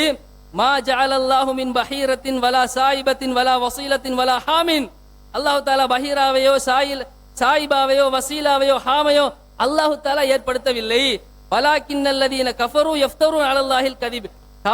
இறை மறுப்பாளர்கள் தான் என்ன செஞ்சிருக்கிறாங்க, இதையெல்லாம் உண்டாக்கி இருக்கிறாங்கன்னு அல்லாஹ் சொல்றான். அதைத்தானே நாங்களும் சொல்றோம். இந்த வசனத்தில் அல்லாஹ் தஆலா ஹராம் என்று சொல்லவில்லை, அவர்கள் செய்தது தப்பு என்று சொல்கிறான். ஆனா எதுக்காக வேண்டி நரகத்துக்கு போறாங்க? அவங்க வந்து அல்லாஹ்வின் மேல நேர்ச்சை வச்சதுக்காக வேண்டி என்ன செய்யறாங்க? அவங்க நரகத்துக்கு போறாங்க. அல்லாஹ்வின் மேல கிட்டு கட்டின காரணத்தினால நரகத்துக்கு போறாங்க. இப்ப சாதாரணமா யோசிச்சு பாருங்க, ஒரு வாழைப்பழத்தையோ பொங்கலையோ ஒருத்தர் வந்து பிற தெய்வத்துக்கு படைக்கிறார் என்று சொன்னா படைக்கக்கூடிய செயல் ஹராம். படைத்த காரியத்தினால் அவர் என்ன செய்வாரு? அவர் அல்லாஹ்விடத்தில் நரகத்தை சந்திப்பாரு. ஆனா அந்த பொருள் சிறுக்கா இல்லையா? அந்த பொருள் சிறுக்குங்கிற வட்டத்துக்குள்ள வருமா வராதா? அதுக்கு வேற ஆதாரம். அவர் படைத்தது ஹராம் என்பதற்கு, அந்த அந்த செயல் சிறுக்கு என்பதற்கு அந்த ஹதீஸ் அந்த வசன ஆதாரமாக இருக்கிறது. அதனை சாப்பிடுவது ஹராம் என்பதற்கு அந்த குர்ஆன் வசன ஆதாரமாக இருக்கிறது. ஒன்றுக்கு ஒன்றை ஆதாரமாக வைத்து விளக்கமாக வைத்து தான் என்ன செய்யணும்? அந்த அர்த்தத்தை எடுக்கணும் அப்படின்னு நம்ம சொல்றோம். அதே மாதிரி கடைசியான விஷயம் சொன்னா, நாங்க வந்துட்டு ஆதாரம் மட்டும் கேட்டோம் இவங்கள்ட்ட. இப்னு அப்பாஸ் சம்பந்தமான ஆதாரத்தை கேட்டோம். சாஃப்ட் காப்பி தருவோம்னு சொன்னாங்க. எங்களுடைய கையில என்ன செய்யல, தரல. அப்ப இவ்வளவுதான் அவங்களுடைய அடிப்படைங்கிறத நீங்க என்ன செய்யணும்? புரிஞ்சு கொள்ளணும். அதே மாதிரி நீங்கள் நேர்மையானவர்கள், இதுக்கு முன்னால இருந்த ஜமாத்துல நேர்மையா தான் நடந்தீங்கன்னு ஒரு கருத்து பில்டப் கொடுத்தீங்க. ஆனால் நீங்கள் கர்கதி என்ற ஹதீஸை மறுக்கிற விஷயத்துல பிஜேவை தக்லீது பண்ணித்தான் மறுத்தீர்களே தவிர பிஜே மறுக்காமல் நீங்கள் மறுக்கவில்லை. இல்லை என்றால் சத்தியம் பண்ணுங்கள் என்று கேட்டோம். அவருக்கு சந்தர்ப்பம் இருந்தது, சத்தியம் கூட பண்ணவில்லை, ஆதாரம் தரவில்லை. இவர்கள் சத்தியத்திலேயே இல்லை என்பதற்கு அல்ஹம்துலில்லாஹ் மிகப்பெரிய ஒரு ஒரு சான்றாக இந்த விவாதம் மாறி இருக்கிறது. அன்புக்குரிய சகோதரர்களே, அதோடு சேர்த்து கடவுளுக்கு முன்னால் படைக்கிற விஷயத்தில் சரி, உணவு சம்பந்தப்பட்ட விஷயத்திலாவது இவங்க உணவு மெயினாக உணவு அதிலையாவது பிஜே ஆரம்பத்தில் உணவு விஷயத்தில் ஹராம், மொத்தமாக உணவு எதெல்லாம் படைக்கப்பட அதெல்லாம் ஹராம். அந்த வகையில் அதில் வந்து பிராணியை தவிர மற்றதெல்லாம் வந்து சாப்பிடலாம், அதை வந்து அனுமதி இருக்கிறது ஏதாவது சொன்னாங்களா? அந்த விஷயத்தில் மற்ற வகைகளை விடுங்க. உணவு விஷயத்தில் அப்போ அந்த பிராணி மற்ற வகையெல்லாம் எல்லாம் சேர்த்த வகையில் உணவு விஷயத்தில் ஆரம்பத்தில் பிஜே நாங்கள் ஒரு கருத்தில் இருந்தானே, அந்த விஷயத்திலேயாவது ஒரு ஆதாரத்தை நிறுவினார்களா, காட்டினார்களா? ஒன்றுமே கிடையாது. எனவே இந்த சத்தியத்தை பொறுத்த வரைக்கும் இந்த வாதம் கடைசி வரைக்கும் நிலைநாட்டப்பட்டிருக்கிறது. பூஜை உணவு விஷயத்துல வந்து இதை வந்து சாப்பிடலாம் என்பதற்கு ஒரு செய்தியை கூட காட்டவில்லை என்ற அடிப்படையை மக்கள் புரிந்து கொள்வார்கள். இந்த பிரசு கிரசு அதெல்லாம் ஒரு பக்கம் வைங்க, உணவு விஷயத்துல செய்யல நிலைநாட்டல் என்ற அடிப்படையை வந்து இந்த சபை எங்களுக்கு நிரூபித்திருக்கிற என்ற அடிப்படையை புரிந்து கொள்வது. அதே மாதிரி வந்து வமா ஜுயில மா அப்படிங்கிற வசம் வமா உஹில்ல என்ற அர்த்தமும் வமா ஜுயிலங்கிற அர்த்தமும் ஒன்றுதானா அப்படின்னு கேட்டாங்க. ஆமா, ரெண்டு ஒன்றுதான். வமா ஜுயில அப்படி அதாவது வந்துட்டு மாஜா அதாவது வந்துட்டு வமா ஜுய் என்ன வசம் மா ஜஅலல்லாஹு வமா உஹில்ல பிஹி லிகைரில்லா, அல்லாஹ் அல்லாதவர்களுக்காக படைக்கிறது அப்படின்னு வருது இல்ல. அதுக்கு விளக்கம் அல்லாஹ் தஆலா எப்படி சொல்றான்னு சொன்னா, வயஜாலூன லிமா லா யஅலமூன, அல்லாஹ் அல்லாத போலி தெய்வத்திற்காக வேண்டி தங்களுடைய ரிஸ்குகளை எல்லாம் கொண்டு போய் படைப்பாங்க. அப்ப ஜால என்று சொன்னா என்னது? வயஜாலூன லிமா லா யஅலமூன, போலி தெய்வத்துக்காக அதை ஆக்குவாங்க படைப்பாங்கன்னு தான் இருக்குது. அங்க என்ன வருது? வமா உஹில்ல, அல்லாஹ் அல்லாத தெய்வத்துக்காக அதனை வந்து அர்ப்பணிப்பார்கள் இருக்கிறது. அர்ப்பணிக்கிறதும் படைக்கிறதும் ஆக்குறதும் ஒன்றுதான், எல்லாம் உரித்தாக்குறது. போலி தெய்வத்துக்காக வேண்டி என்ன செய்யறது? ஒரு பொருளை கொண்டு போய் உரித்தாக்குறது. அல்லாஹ் அல்லாதவர்களுக்காக வேண்டி ஒரு இஹ்லால் பண்றது. அஸ்ஸலாமு அலைக்கும். விவாதம் நிறைவடைந்துள்ளது. 5 நிமிடம் இருந்து தாமதம் வச்சு போக வேண்டும். அத்தோடு நான் இந்த இடத்துல டைம் மெயின்டைன் பண்ணக்கூடிய ஒரு ரெஃப்ரியாக தான் இருந்தில்லாமல் யாருடையும் ஒரு பக்கத்தை நான் எடுக்கவில்லை. நான் டைம் கீப்பிங் பண்ணுறதை தவிர வேறு எந்த ஒரு வேலையும் செய்யலைன்றதை நான் இந்த இடத்துல பதிஞ்சு கொள்கிறேன். அதாவது ஆதாரங்களில் கோமாறு பண்ணுறதுக்காக வேண்டிய ட்ரான்ஸ்ஃபர் பண்ணுறது இது போன்ற எதுவும் நான் செய்யலைன்றதை நான் சொல்லிக்கொள்கிறேன். அடுத்தது நான் வாட்ஸ்அப் பாவிக்கக்கூடிய ஃபோன் இன்டேக்கு நான் கொண்டு வர இல்லைன்றதையும் நான் பதிவு செஞ்சு கொள்கிறேன். 5 நிமிஷம் இருந்துட்டு போங்க.